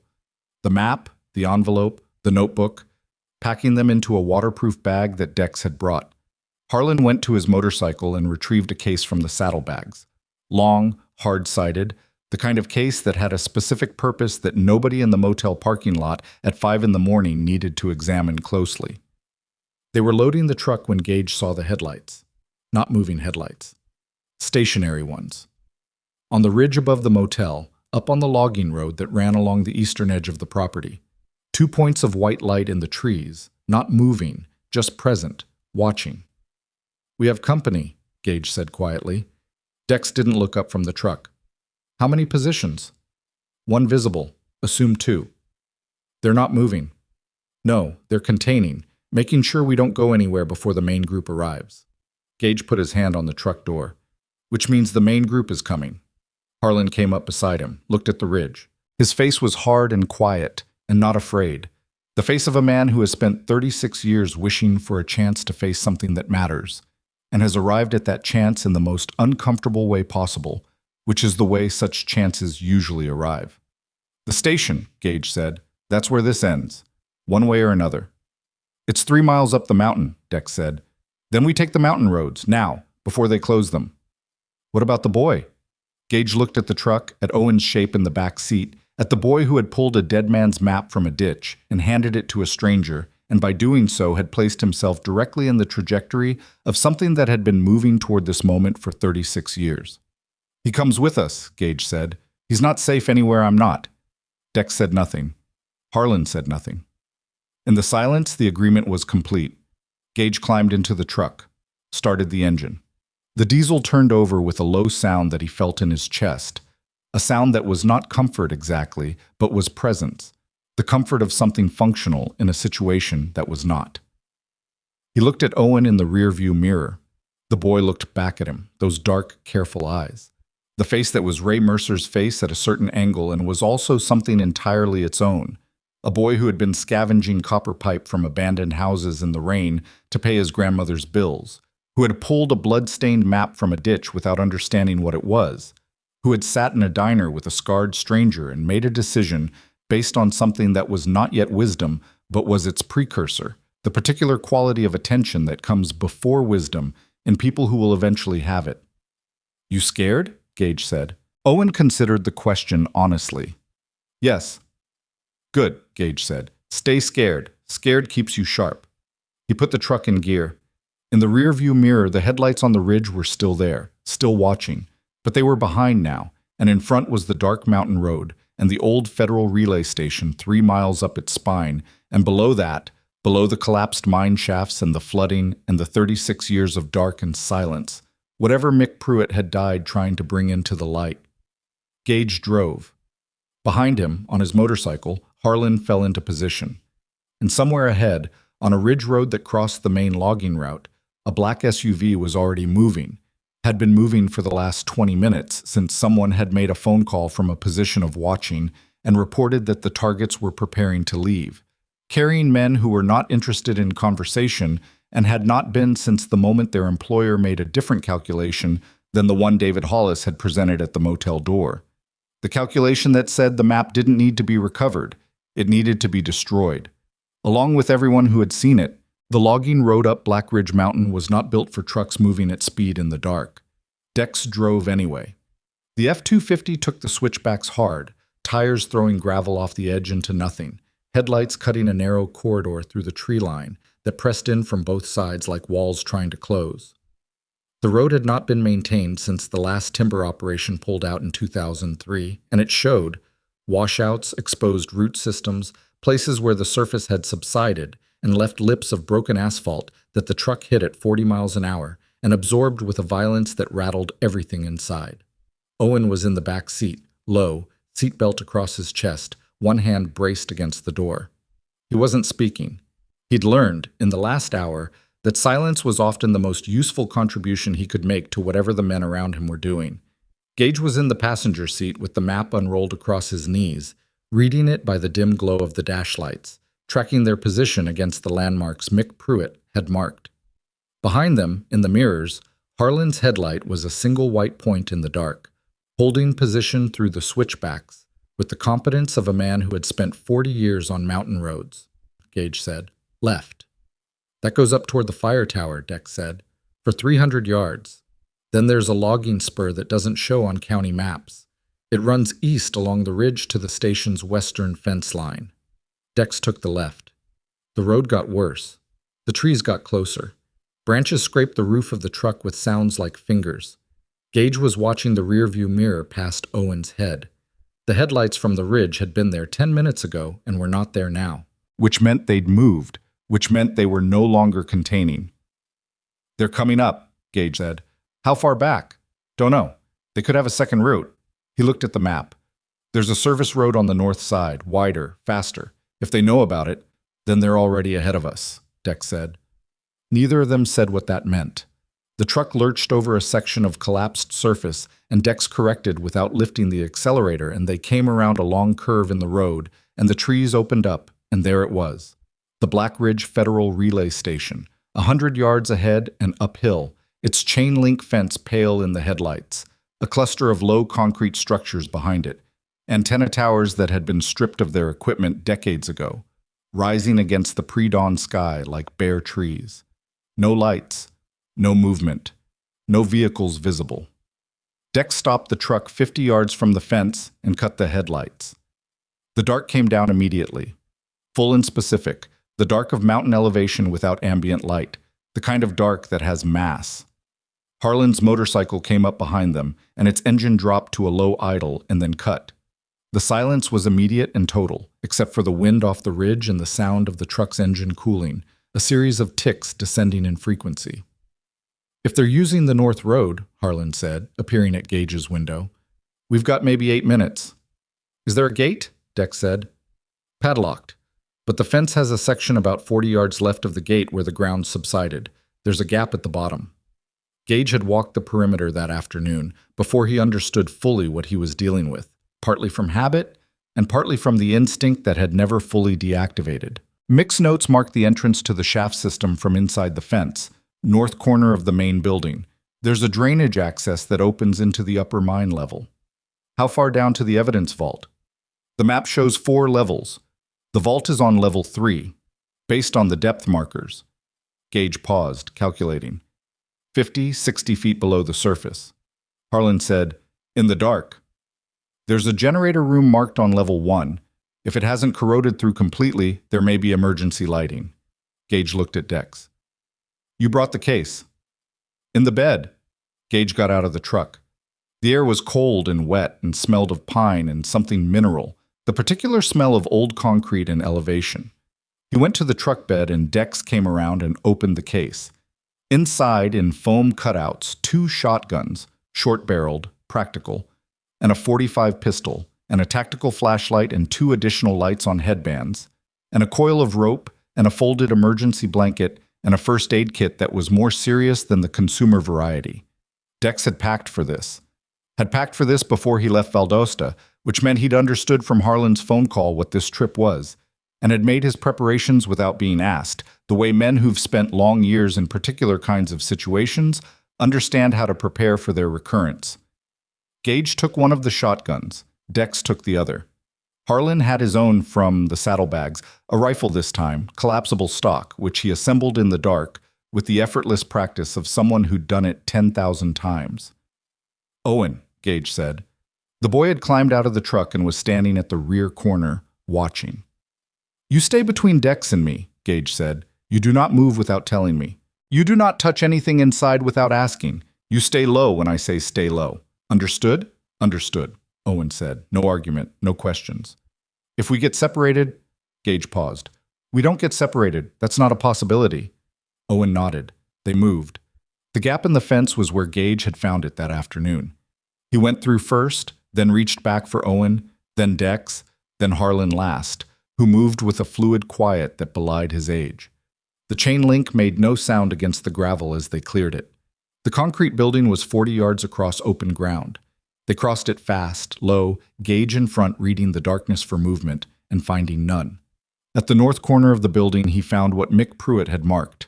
A drainage access panel, steel, 4 feet by 3 feet, flush with the building's foundation, secured with a padlock that was newer than everything else here by 3 decades. Someone had been in here recently. Gage looked at the lock, looked at Harlan. Harlan produced a pry bar from inside his jacket that Gage had not seen him put there. He applied it to the hasp plate, not the lock, going for the mount rather than the lock itself. And the concrete crumbled around the old anchor bolts with less resistance than it should have, the way concrete does when it's been compromised by moisture over a long period of time.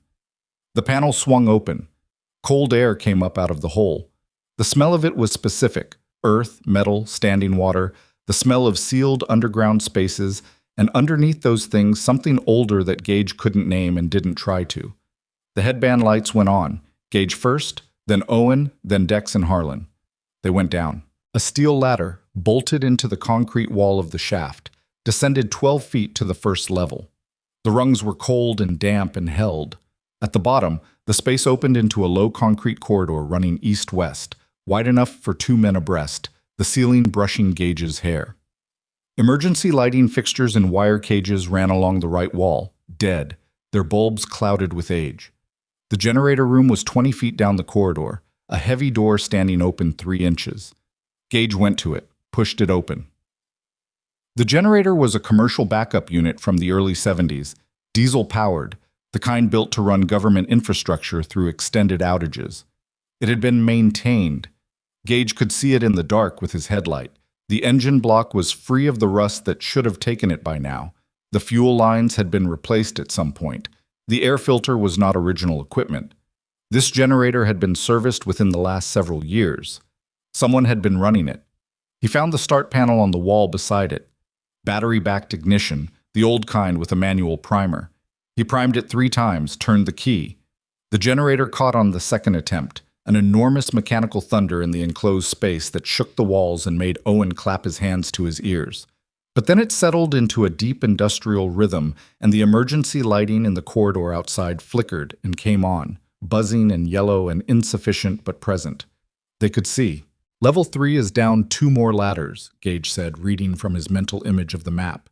He'd burned it on the bed at the motel before they'd left. Standing in the bathroom with Dex watching, both of them watching the oilcloth curl and blacken, because leaving it behind was not an option, and taking it into whatever was ahead was also not an option, and the only alternative was to make Mick Pruitt's map into something that lived only in Gage's memory.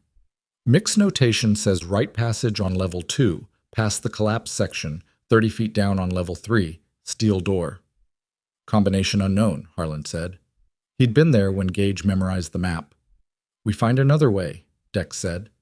They moved down the corridor. Level 2 was accessed through a hatch in the floor at the east end. Another ladder, another descent into deeper cold. Here the walls were wet, water seeping through the rock in thin sheets that caught the light and ran in rivulets along the floor. The air tasted of minerals and something electric, the back of the throat taste of old batteries or old wiring. The right passage was clear for the first 20 feet, and then the ceiling came down in a section that had partially collapsed. Not impassable, but requiring them to go through single file, bent at the waist, moving carefully over debris that shifted and skittered under their feet. Owen went through it with less difficulty than the men, his smaller frame clearing the collapsed section without having to fold himself down as far. And on the other side, he straightened and held his light back to illuminate the passage for the others. The third ladder was rougher, improvised, sections of it replaced with timber rungs that were newer than the steel ones, recent enough to be solid. Someone had repaired this specific ladder within the last few years, which meant someone had been using it. Gage went down first, shotgun across his back, moving carefully on the repaired timber rungs. At the bottom, he stepped off into standing water, 6 inches deep, cold enough to shock through his boots immediately, and swept his headlight across the space. Level 3. Larger than the levels above. The ceiling vaulted slightly here, following the natural contour of the rock, and the walls were a mix of poured concrete and raw stone, where the tunnel had been bored through the mountain rather than built into it. The water on the floor was moving, a slow current from somewhere to the left, and the sound of it was the only sound. And at the far end of the level, 30 feet away across the standing water, a steel door. It was heavier than the passage door upstairs. Blast-grade construction, the kind installed in Cold War facilities built to survive things that nobody wanted to imagine surviving. A combination wheel and a manual handle beside it.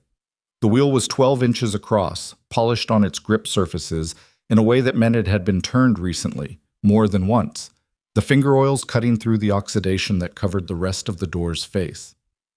Someone had been in there. They waded to it. The cold water was at mid-calf, pulling at their boots with each step. Owen moved without complaint, jeans soaked to the knee, headlight sweeping back and forth in the way Gage had taught him. Check the sides. Check behind. Don't fixate. Gage reached the door, tried the handle. It moved. He looked at Dex.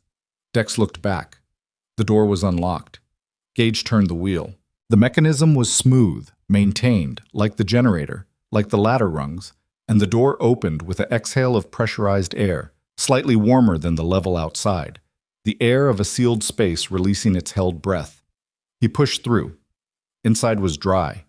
Concrete floor, concrete walls, a ceiling of maybe 8 feet.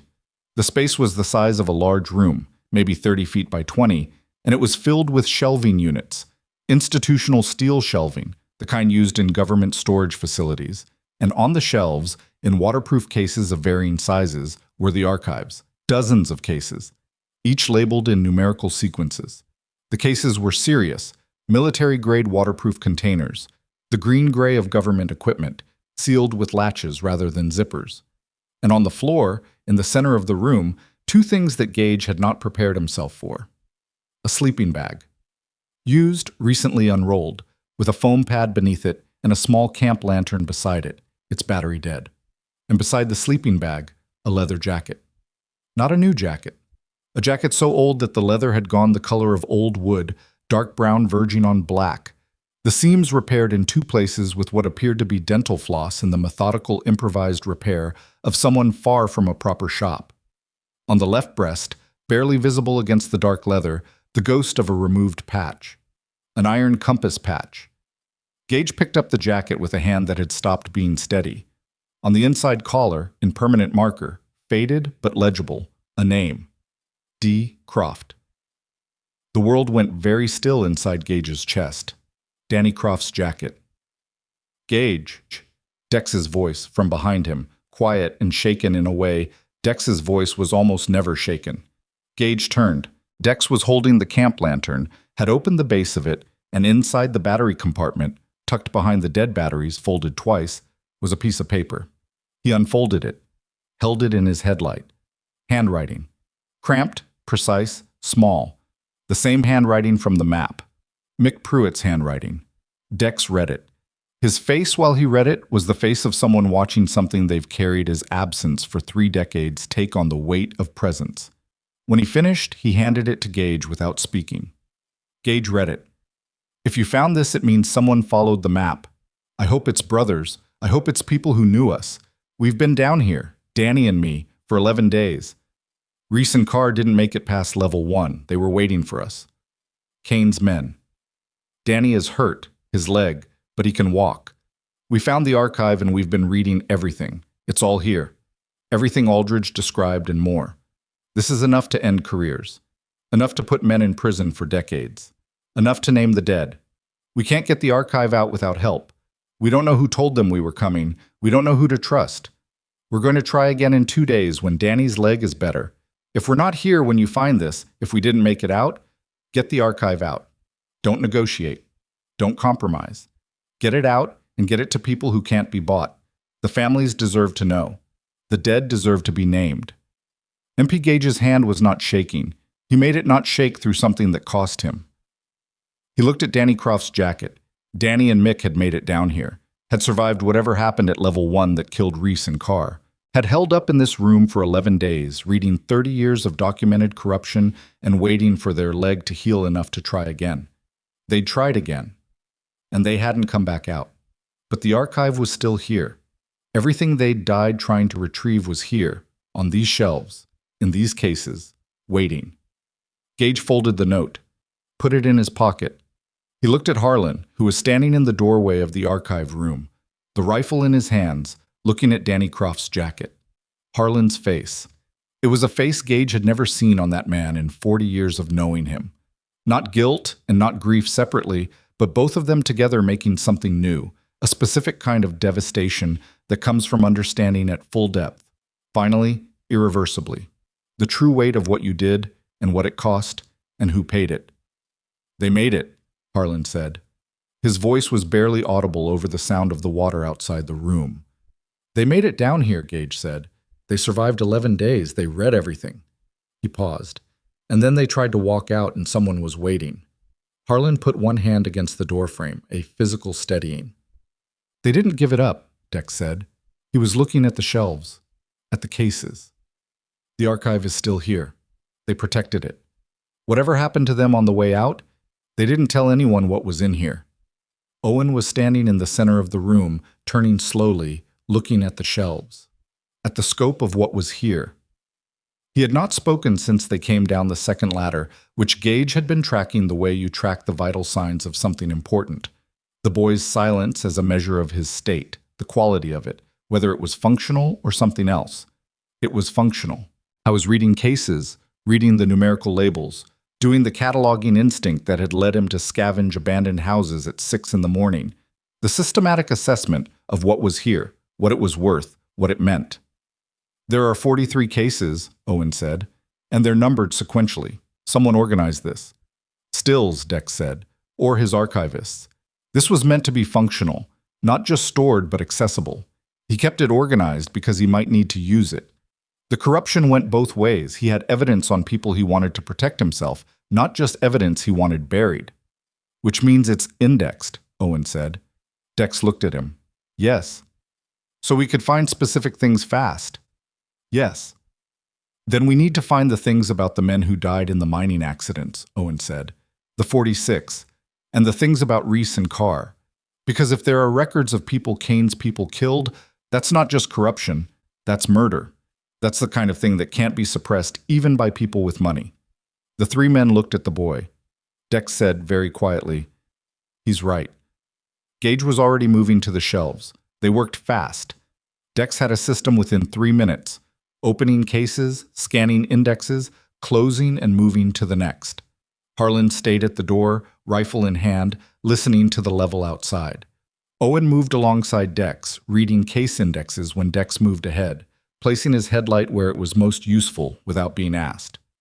8 minutes in, Dex said, "I've got the mining accidents, 3 cases, correspondence, internal memos, engineering reports that contradict the official findings, and payment records." He paused. Payment records to the inspectors who signed off on the official reports. Tagged, Gage said. He'd found a roll of electrical tape in his jacket from that afternoon and was marking cases with an X on the lid. What else? Personnel files, Dex said, moving along the shelf. Military contractor records, deployment orders that don't match any official record. He stopped. Gage. Something in his voice. Gage came to him. Dex was holding a case that was unmarked except for a handwritten label on masking tape. 2 letters. IC Iron Compass. Gage took the case, opened it. Inside, in protective sleeves, a collection of surveillance photographs, transcripts of phone calls, and a typewritten document that appeared to be a report. At the top of the report, a date, September 1988. And a subject line that read, Threat Assessment, Iron Compass MC, Black Ridge, WV.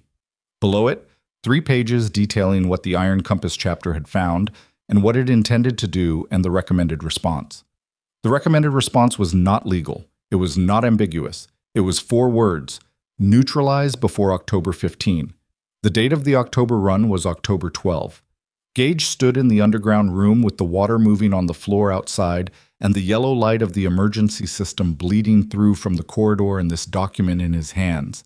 And he understood now, completely, without any remaining gap, the full shape of what had happened in October of 1988. He understood who had been in the room when this decision was made. He understood who had signed the report. The signature at the bottom of the last page was not Kane's. Kane had been an instrument, not a decision-maker. The signature was the name of a man who by 1988 had already become a public figure, a man whose career had continued to build for decades after, whose name was on buildings, whose obituary had been respectful and long when he died in 2019, whose legacy was considered, by people who didn't know what Gage now held in his hands, to be one of service. Gage's jaw set.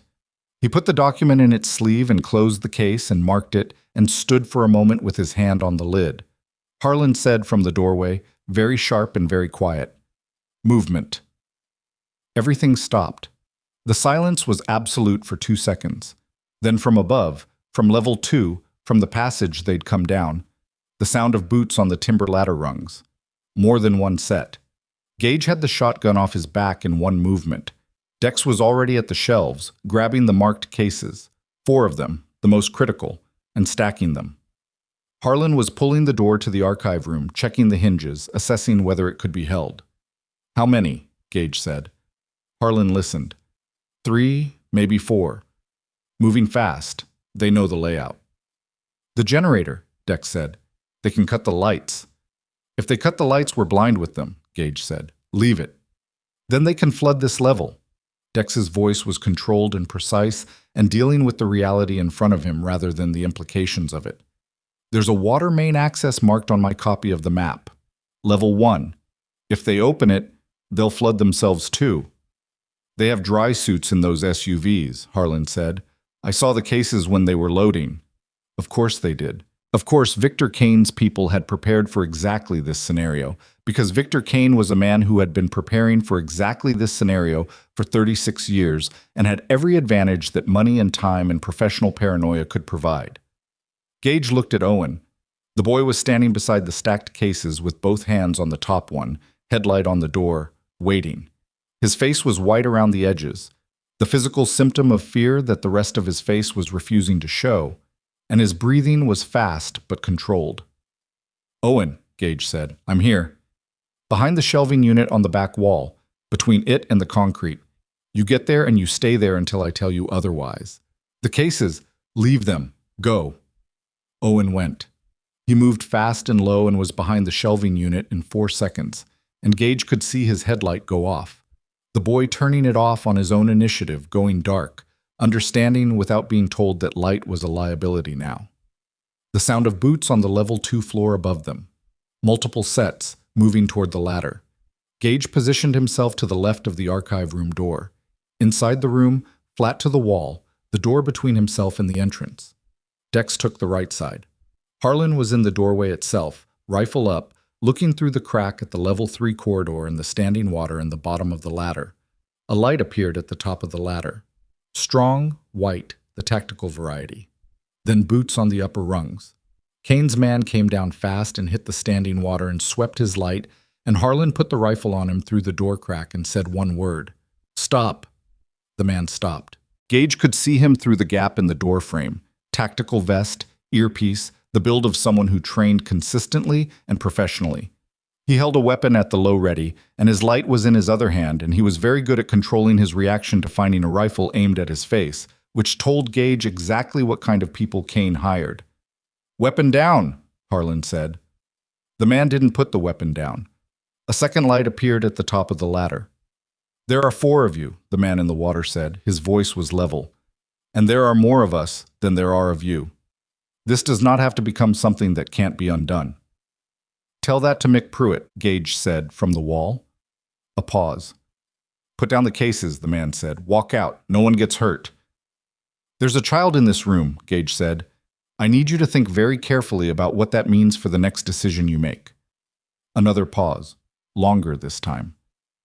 The child is not our concern, the man said, and the way he said it, the specific inflection, the careful phrasing, was the same way David Hollis had said, including the boy at the motel door. The phrasing of someone reading from an approved script that left room for improvisation in directions that the script didn't have to name. The second man was halfway down the ladder now. Gage looked at Dex across the room. Dex looked back. The look of two men measuring the same odds and arriving at the same uncomfortable answer. The archive cases were on the floor between them. 4 cases. 46 names. Mick Pruitt's note. Danny Croft's jacket, which Gage had folded and tucked inside his jacket against the same ribs that had held the leather tube.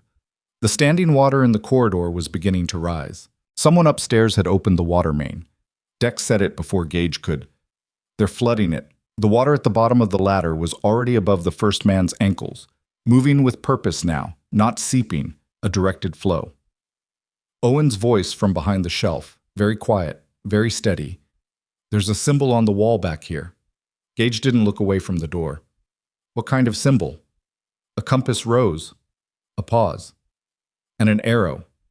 The same symbol Danny Croft had scratched into the brass cap of the leather tube 39 years ago. Mick Pruitt had been down here. Had been down here for 11 days, had read the archive, had known they might not make it out, and had left something else. The water in the corridor was at mid-shin on the standing man now and rising. Gage made the decision. Dex, he said. The cases. Dex grabbed 2. Gage grabbed 2. The water was beginning to seep under the archive room door. Owen, Gage said, what does the arrow point to? A silence of 3 seconds that felt much longer. The floor, Owen said. There's a seam in the concrete. Gage moved to him, past the shelves, into the dark corner where the boy was crouched with his headlight back on, illuminating a section of the concrete floor where, when you looked for it, when you knew to look, there was a rectangular seam that was not structural, not a form line, but a cut, another hatch. Mick Pruitt, 11 days in this room reading everything, hurt, running out of time, had found an exit, had marked it for anyone who came after. Open it, Gage said.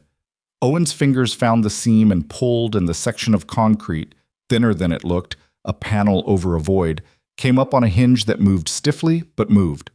Below it, a shaft, narrow, descending further into the mountain, with iron rungs set into the rock. The sound from the corridor outside the archive was louder now. The tactical team moving, the water moving, the specific sounds of professional men doing professional work. Gage put his hand on Owen's shoulder. The boy looked up at him. Down, Gage said. Fast. Owen went. Dex went next, cases first, lowering them on a length of cord from his jacket before descending. Harlan came back from the door at a crouch, pulled it closed behind him, something scraping metal. He jammed the rifle barrel through the door handle, buying seconds. Gage went last. He pulled the concrete panel down over his head as he descended, the hinge resisting and then catching, and the darkness was total, and the sound of the water and the boots above them was muffled, and then was gone, and there was nothing above him but rock, and below him the iron rungs, and below the rungs, the sound of Owen's hands and feet moving down into the dark, and the faint beam of the boy's headlight illuminating a circle of rough stone wall that moved and moved and moved as he descended. The shaft went down for what felt like 30 feet, and then opened into a natural cavity in the rock. Not man-made, a void that the facility's builders had found and incorporated, large enough to stand in, with a low opening in the far wall that led into a horizontal passage. Gage's boots hit the stone floor. He looked up. No sound from above. The concrete panel had sealed behind them. He looked at Owen, who was standing in the beam of his headlight with both hands at his sides, and his chest moving fast with the specific rhythm of someone who has been very scared for a sustained period and is now, in the pause, allowing the body its reckoning. Okay, Gage said. Okay, Owen said. Dex was opening the passage. Harlan was beside him, the rifle gone, left in the door handle above, a compact handgun from his jacket in its place. The passage went horizontal for 30 feet and then angled upward, and the air in it was different from the levels above. Fresher, with the particular quality of air that has a connection to the outside world somewhere ahead. Mick Pruitt had found the way out, had marked it, had left it for brothers who might come after, because Mick Pruitt, even hurt and trapped and running out of time, had thought about the people who would follow him. Gage took a breath. The passage was tight, and the stone was rough, and the cases were heavy, and somewhere above them Kane's men were working through the flooded archive room and finding it empty, and that pause would not last long, and everything that happened next would happen fast and without the luxury of preparation. But they were moving. They were moving with what Mick Pruitt had died trying to get out, and they were moving through a passage that Mick Pruitt had found and marked for them. And the man who had made that marking possible was climbing the passage beside Gage with a handgun in his hand, and 36 years of guilt on his back, and whatever remained of his capacity for making things right, fully, completely committed to the next 60 seconds. Gage put his hand on this cold stone wall and moved forward. Ahead, at the end of the passage, a faint suggestion of gray that was not the gray of rock, but the gray of early morning, beginning its negotiation with the dark, the outside world, 30 feet ahead, the mountain opening, the sky above Black Ridge beginning its first cold brightening. And between here and there, the sound, rising now, coming from above and behind, the specific controlled urgency of men who have found an empty room and a closed hatch and have understood what it means. Of Victor Kane's people beginning to move in the right direction. The passage opened into the world 40 yards east of the station's north fence line, behind a collapse of limestone and old timber that had hidden the exit for decades, probably since the facility was built, a secondary egress that someone in 1962 had put into the plans, and nobody after 1971 had thought to look for. Gage came out first. The air hit him like a physical thing, cold and wet and vast after the stone tunnel, the particular coldness of pre-dawn mountain air at elevation. The sky above the tree line, that gray-violet color that exists for maybe 20 minutes before sunrise, commits to itself. He stood in the limestone and old timber debris and turned back and took the first case from Dex's hands through the opening, then the second, then reached in and took Owen's forearm and helped him through, the boy emerging from the mountainside like something being born in the wrong direction. Feet first, scrambling, and then upright, blinking in the gray light, breathing hard. Dex came through. Then Harlan, last, who turned and looked at the passage opening for a moment before he moved away from it. Something in the way he looked at it, not the calculation of a man checking for pursuit, but something else, something older. The look of someone saying something that couldn't be said in words. "Move," Gage said quietly. They moved east through the tree line, staying off the logging road, moving parallel to it through the undergrowth. The cases were heavy, and the terrain was rough, and within 50 yards Gage's arms were burning, but he didn't shift his grip, didn't slow down, because behind them, somewhere behind them, on the other side of the station fence or inside the facility's upper levels or already on the logging road, Kane's people were recalculating. They had maybe 5 minutes, possibly less. Harlan put his hand on Gage's arm, stopped him. They all stopped. Listened. From below, from the logging road as it curved around the mountain's south face, the sound of an engine, not one engine, two, coming up. "They've got the road," Dex said. "Both ends?" Owen said. "Probably." Harlan's voice was flat, working the problem. "They knew we'd come up this way. They let us come up. They were containing from the beginning, waiting for us to get the archive before they moved, so they could take it all at once." The cold settled into Gage's chest, and it was not the cold of the air. "So they needed us to find it," Owen said. "They needed someone to find the path," Harlan said. "The map. They couldn't search the shaft system blindly. Too many collapsed passages, too much risk of losing men. They needed the map, and then they needed someone to follow it." He paused. "We did their work for them." Gage looked at the cases in his hands, at Dex, at Harlan, at Owen, who was listening to this with those dark, careful eyes taking in information and processing it without the luxury of denial.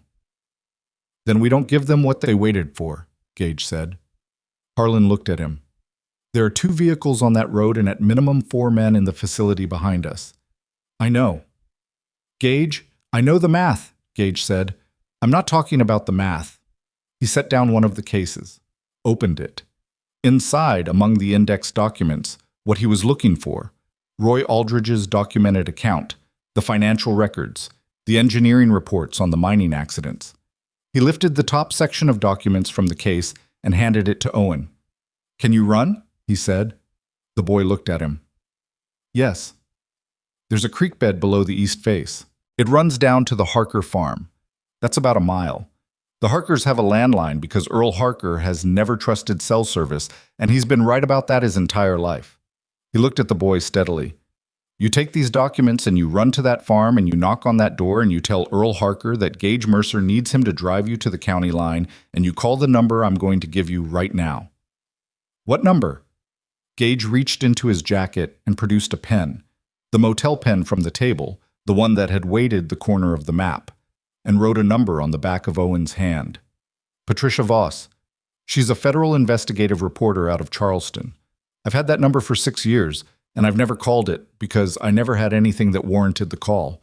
He held the boy's gaze. "This warrants the call." Owen looked at the number on his hand, looked at Gage. "What about you?" the boy said. "I'll be at the Harker farm when you get there," Gage said. Owen held his eyes for a moment with the specific look of a boy who has learned not to accept comfortable lies and is deciding whether this is one. "Okay," Owen said. He took the documents, tucked them inside his jacket, and zipped it. He looked at Dex, at Harlan, briefly, the look of someone doing an accounting before departure. Then he looked back at Gage. "Don't get killed," he said. The directness of it, no dressing, no softening, landed somewhere in Gage's chest that was difficult to describe. "Go," Gage said. Owen went. He moved into the tree line going east fast and low, and within seconds the undergrowth had taken him, and there was only the sound of his passage through dry leaves fading, and then that too was gone. The three men stood in the pre-dawn gray. "The road," Harlan said. "The road," Gage agreed. They went south through the trees toward the logging road, moving parallel and 30 yards in from the surface, close enough to hear the vehicles. 2 SUVs, both idling, positioned on the road's upper and lower curves, without being visible from them. Gage counted lights. 2 vehicles, 4 doors, the sounds of them, people out and standing. He could hear voices at low register without making out words. "The facility team will be coming through the passage," Dex said quietly. "When they find it empty, they'll radio the road team. That's when they converge."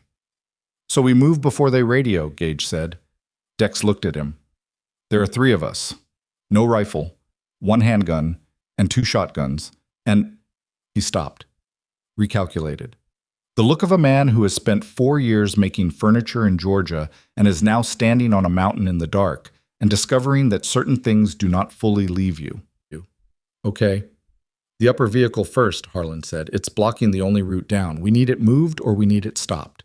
"Stopped," Gage said. "We need them to stop moving." They understood each other. They came out of the tree line at the upper vehicle's position from the uphill side, where the road curved and the SUV was parked nose out facing downhill, 2 men standing at its front, weapons at the ready, watching the station's fence line. The 3rd man was at the vehicle's rear. The 4th was on the radio. Harlan stepped out of the tree line 10 feet from the radio man and put the handgun at the level of his face and said, "Weapon on the ground, radio on the ground, do it now." The man's hand froze on the radio. Gage came out from the other side, shotgun up, covering the 2 men at the front. Dex covered the rear man. "I'm going to say this once," Gage said. His voice was entirely level, the level of a man who has made a complete decision and is on the other side of any uncertainty. "Everyone here is outgunned by the situation, not by us. Those cases—" He nodded toward the 2 cases he'd set down inside the tree line before they moved. "Contain documentation of murders, fraud, and corruption going back 30 years. Copies of those documents are already on their way off this mountain. Your employer's interests are over whether you walk away from this road tonight or not." The 2 men at the front of the vehicle exchanged a look that Gage tracked carefully. The look of men processing a changed calculus, rerunning numbers. "Victor Kane's people," Gage said, "are welcome to collect their employer when law enforcement arrives. That's the outcome here. There's no version of the next 10 minutes that ends with those documents destroyed. So the only question left is whether tonight costs someone something they can't get back." The radio crackled. From the facility team, a voice flat and professional. "Target room is empty. Hatch found. They're outside." The radio man looked at Gage. Gage looked back. "Make a decision," Gage said. The radio man set the radio on the hood of the SUV, put his weapon on the ground beside it. The two front men, after a moment that stretched, did the same. The rear man, slower, calculating longer, finally bent and set his weapon on the road surface. Harlan collected them. Dex moved to the SUV and removed the keys and threw them into the tree line, uphill, with a motion like discarding something. From down the mountain, the lower SUV's engine changed pitch. "They're coming up," Dex said. "Let them," Gage said. He looked at the four men in front of him. "Sit down, on the road, hands where I can see them." They sat. The lower SUV came up the logging road and stopped 30 yards back when its headlights found the scene. Four men sitting on the road, three armed men standing, the upper SUV unmoving. A long pause. Then the lower SUV's doors opened. David Hollis got out. He stood in the headlights of his own vehicle and looked at the tableau on the road, and his face in the light was the same face it had been at the motel door, professionally neutral, calibrated, designed not to reveal. But something had shifted in the calibration, something small. He walked toward them, stopped at 15 feet, looked at Gage. "Mr. Mercer," he said. "Mr. Hollis," Gage said. A silence between them that had the particular quality of silences between men who have been on opposite sides of something and are now standing in its aftermath. "The documents," Hollis said, "are off this mountain," Gage said. "Have been for 20 minutes. Hollis looked at him for a long moment. Processing. Arriving. "You understand," he said, "that what you've done tonight will be complicated to prosecute. Documentation of historical crimes, obtained from a facility with unclear chain of custody, through means that there are people buried in unmarked ground because of what's in those cases," Gage said. "There are 46 families who were told their fathers and brothers and sons died in preventable accidents and never got a real answer. There are 4 men from my brotherhood who went into that mountain in 1988 and never came out." He paused. Each word the next one controlled and placed. "Your employer's legal problems are his to navigate. My job tonight was simpler than that." Hollis was quiet. "Where's Kane?" Harlan said from behind Gage. Hollis looked at him. Something in his eyes that might have been, under other circumstances and in a different kind of man, something adjacent to discomfort. "Mr. Kane is not on the mountain tonight," Hollis said. "No," Harlan said. "Men like Kane are never on the mountain." Another silence. "You should call him," Gage said. "Tell him the archive is going to Patricia Voss at the Charleston Courier by morning. Tell him the documentation includes a report dated September 1988 with a specific signature on the authorization line." He paused. "Tell him to get a lawyer." He walked past Hollis to the lower SUV, looked inside, keys in the ignition. He looked back at Harlan and Dex. "Get the cases," he said. They retrieved the cases from the tree line, loaded them into the lower SUV's cargo area. Harlan got in the passenger seat. Dex drove. Gage was in the back with his cases, and as they pulled past the upper SUV and the men sitting on the road, and David Hollis standing in the headlights watching them go, Gage did not look back. He looked forward. The logging road down the mountain took 7 minutes at a speed that was faster than safe but not reckless. And when they came out at the Route 9 junction, the sky to the east had gone from gray-violet to something lighter, the specific light of the hour just before dawn, when the world exists in a tonal range that has no name. Harlan directed them to the Harker farm from memory. He'd looked at the county map on the motel table long enough and in enough detail that the road names had stuck, which was a thing about Harlan Webb that had never changed in 40 years, the capacity to absorb spatial information quickly and hold it. They came off Route 9 onto a farm road and followed it a quarter-mile to a white clapboard house with a light on in the kitchen and a truck in the drive, and standing on the porch in a quilted vest over pajamas, Earl Harker, 73 years old, who had answered his door at 5 in the morning because a wet 11-year-old boy had knocked on it and said Gage Mercer's name. Owen was on the porch steps. When the SUV pulled up, he stood and came off the steps and walked toward it, and when Gage got out, the boy stopped and looked at him. And his face did something that it had been refusing to do for the last several hours, something that involved the space around his eyes and the set of his jaw, and the particular quality of a face that has been holding itself together through force of will for a sustained period and is now, in the presence of the person it had decided to trust, permitting itself a different posture. He didn't cry. He was 11 years old, and he had been through something, and the not crying was its own kind of statement about what the experience had cost him and what it had confirmed about his capacity to carry things. But his face opened. Gage looked at him. "The number," Gage said. "I called," Owen said. "She's coming. She said 4 hours." "Good," Gage said. Earl Harker said from the porch, in the voice of a man who has farmed this county for 50 years and encountered most categories of strangeness it had to offer. "Somebody want to tell me what's going on?" "We'll explain inside," Gage said. "And we could use coffee." Earl looked at the SUV, at the 3 aging men getting out of it, at the boy on his steps, at the cases in the cargo area. "I got coffee," he said, and went inside. They sat at Earl Harker's kitchen table in the particular aftermath silence of people who have come through something and not yet fully accounted for what it cost. The coffee was real coffee, dark and strong, the kind made in a percolator that had been in the same position on the same counter for decades, and the kitchen smelled of it, and of the particular warmth of a house that has been heated by the same wood stove for many winters. Owen had both hands around his mug. He'd been given dry socks from Earl's mudroom and a wool blanket over his shoulders, and he sat with the blanket and the coffee and looked at the table and the cases stacked by the door. And Gage watched him do this, and understood that the boy was doing the same thing Gage was doing, accounting, the slow inventory of what had happened and what it meant, running the numbers until they resolved into something that could be lived with. Harlan sat across from Owen. He hadn't spoken since they left the mountain road. He held his coffee mug with both hands also, the same posture mirroring the boys across the table without either of them seeming to notice it, 2 people carrying weight in the same position. Dex was at the window, looking out at the farm road, not watching for headlights, or not only that, the posture of a man who needs a horizon. Gage sat at the end of the table.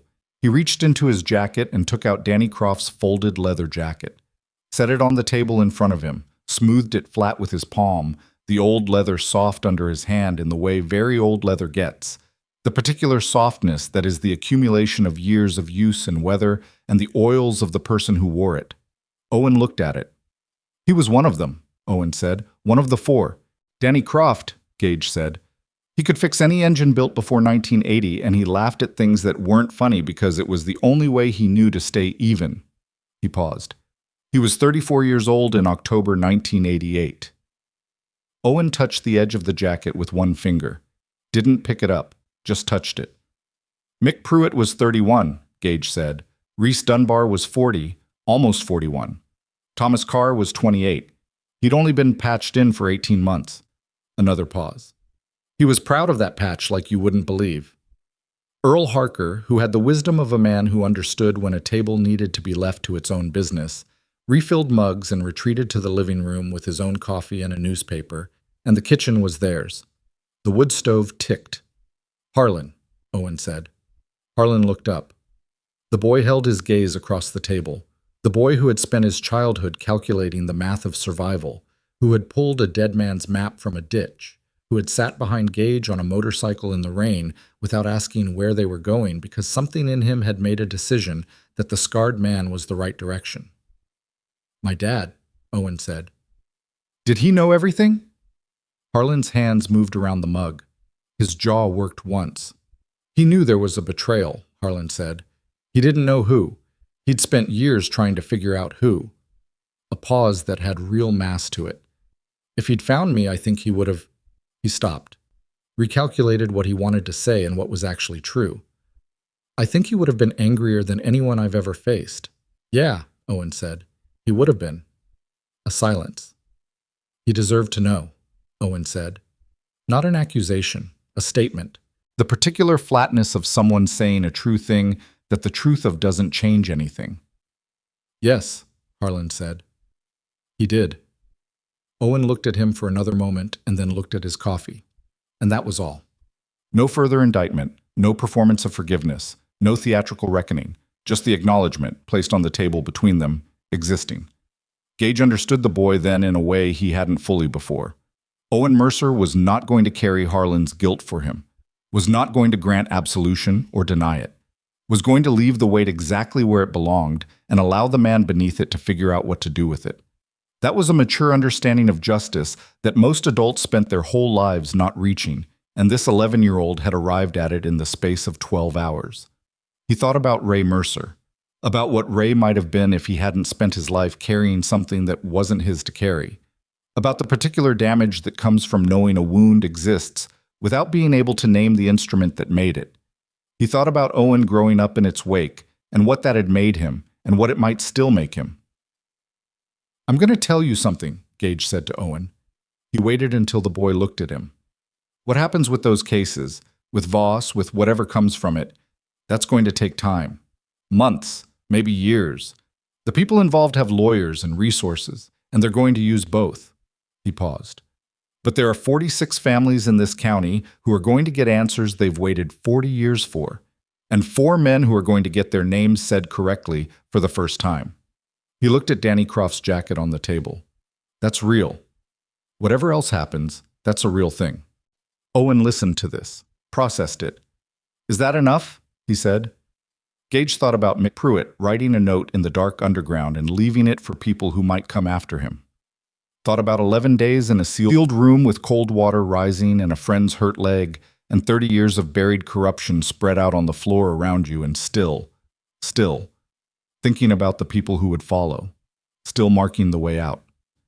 "It's what we've got," Gage said. "So yeah, it's enough." Patricia Voss arrived at 9:17 in the morning in a 10-year-old Volvo that had seen hard travel. She was 52, compact, with the kind of face that had learned to be patient and the kind of eyes that hadn't. She came into Earl Harker's kitchen with a recorder and a legal pad and sat down across from Gage and looked at the cases by the door. "You said Carver Stills," she said. "I said the archive will include documentation bearing Stills' name in connection with specific authorization decisions," Gage said. "You can draw your own lines." "And Kane?" "Kane is the active piece. Stills is 30 years of foundation." She looked at Dex, who had come back from the window when she arrived, at Harlan, who had not moved from his chair, at Owen, who was on his second cup of coffee and following the conversation with the focused attention of someone determined to understand everything. "The boy stays," Gage said, before she could ask. She accepted this without visible reaction, which told him something about her. They spent 3 hours at that table. She recorded everything: Gage's account, Dex's 20 years of assembled research, the notebook, Mick Pruitt's note, the IC file with the September 1988 report. She documented the chain of possession for each case, photographed the contents in systematic sequence, worked with the focused precision of someone who understood that what she had in front of her was not just a story, but a structure, and that structures required careful assembly to bear weight. Halfway through the 3rd hour, Harlan spoke. He spoke for 40 minutes without stopping. His voice was level throughout, and he looked at the legal pad while he talked, rather than at any of the people in the room, and what he said was everything, from the hospital debt to the man who came to see him to 8 months of information and the phone call in October 1988 and 36 years of knowing. He spoke about Ray Mercer coming to see him in 2019. He spoke about what he did not say to Ray and what it cost Ray and what that cost had eventually cost Owen. When he finished, the kitchen was very quiet. Voss looked at him. "You understand what this means for you," she said. "Yes," Harlan said. "The statute of limitations on most of the conspiracy charges has run, but there are other implications." "I know what they are," Harlan said. "Write it down." She wrote it down. Owen watched Harlan while he talked, and his face was the face of someone receiving information. They had partly known and are now receiving in full. And what he did with his face during the receiving of it was not what most people would have expected from a child. Hearing the confirmed account of the chain of events that had ultimately cost him his father, he did not cry. He did not rage. He listened with the complete attention of someone who had decided that understanding was more important than response. And when Harlan finished, Owen looked at the table for a moment and then looked up and said, "Thank you for telling it." Harlan looked at him. "Thank you," Owen said again, simply. And Harlan Webb, 64 years old, who had been carrying a specific weight for 36 years in the manner of a man who believed he deserved to carry it and had never expected it to be set down in his lifetime, looked at this boy across the kitchen table, and something in his face did what faces do when the impossible happens. When what you believed was permanent proves to be movable after all. He nodded. Once. That was all. It was sufficient. Voss left at 1 in the afternoon with the cases and her recordings and the weight of something large enough to reshape how this county, and several careers, and several long-settled accounts, would understand its own recent history. She shook Gage's hand at the door and held it for a moment. "I'll protect the source chain," she said. "I know," Gage said. "The boy stays out of it publicly," Gage said. "He found an old artifact in a ditch and turned it in. That's the version." She nodded. Went to her Volvo, drove away. The afternoon was quiet. Earl Harker made sandwiches and nobody complained about what was in them. Dex slept for 2 hours on Earl's couch, the sleep of a man whose body has decided that the available pause is too rare to waste on wakefulness. Harlan sat on the porch for a long time looking at the farm fields, his coffee going cold in his hand. Gage sat with Owen on the porch steps as the afternoon went gray and the temperature dropped in the specific way it drops in West Virginia in October. Not gradually, but in steps, as if the mountain is making deliberate decisions about the cold. "Your grandmother," Gage said. "I should call her," Owen said. "Harlan's phone." Gage handed it across. "She knows enough. Tell her you're safe, and you'll be home by dinner." Owen took the phone, made the call. The conversation was brief, his grandmother's voice on the other end, which Gage could hear at low register, a particular quality of voice that was relief performing restraint, the voice of a woman who has been waiting and not showing the waiting. Owen said, "I'm okay, Gran. I'm with Gage." A pause. "Yes, ma'am," he said. "I know." He handed the phone back. They sat for a moment in the particular quiet of two people who have been through something and don't feel the need to narrate it. "What happens to you now?" Owen said. "After this?"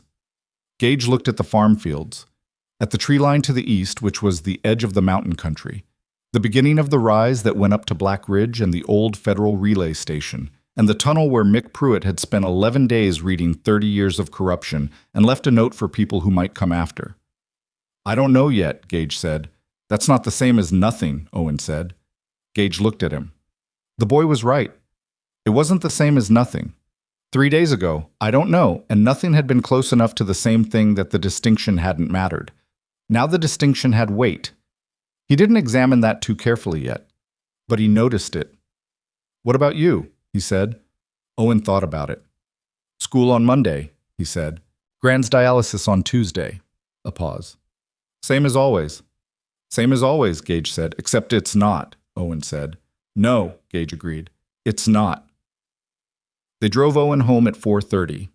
Harlan drove, the SUV, which they would have to deal with the legal questions of at some point, but not today. And Dex was in the passenger seat, and Gage was in the back with Owen, the boy's backpack on the seat between them. The backpack he'd had on his shoulder that morning at Clanton's diner when he walked in out of the rain. It felt like longer than 2 days. Mrs. Mercer was on the porch when they pulled up.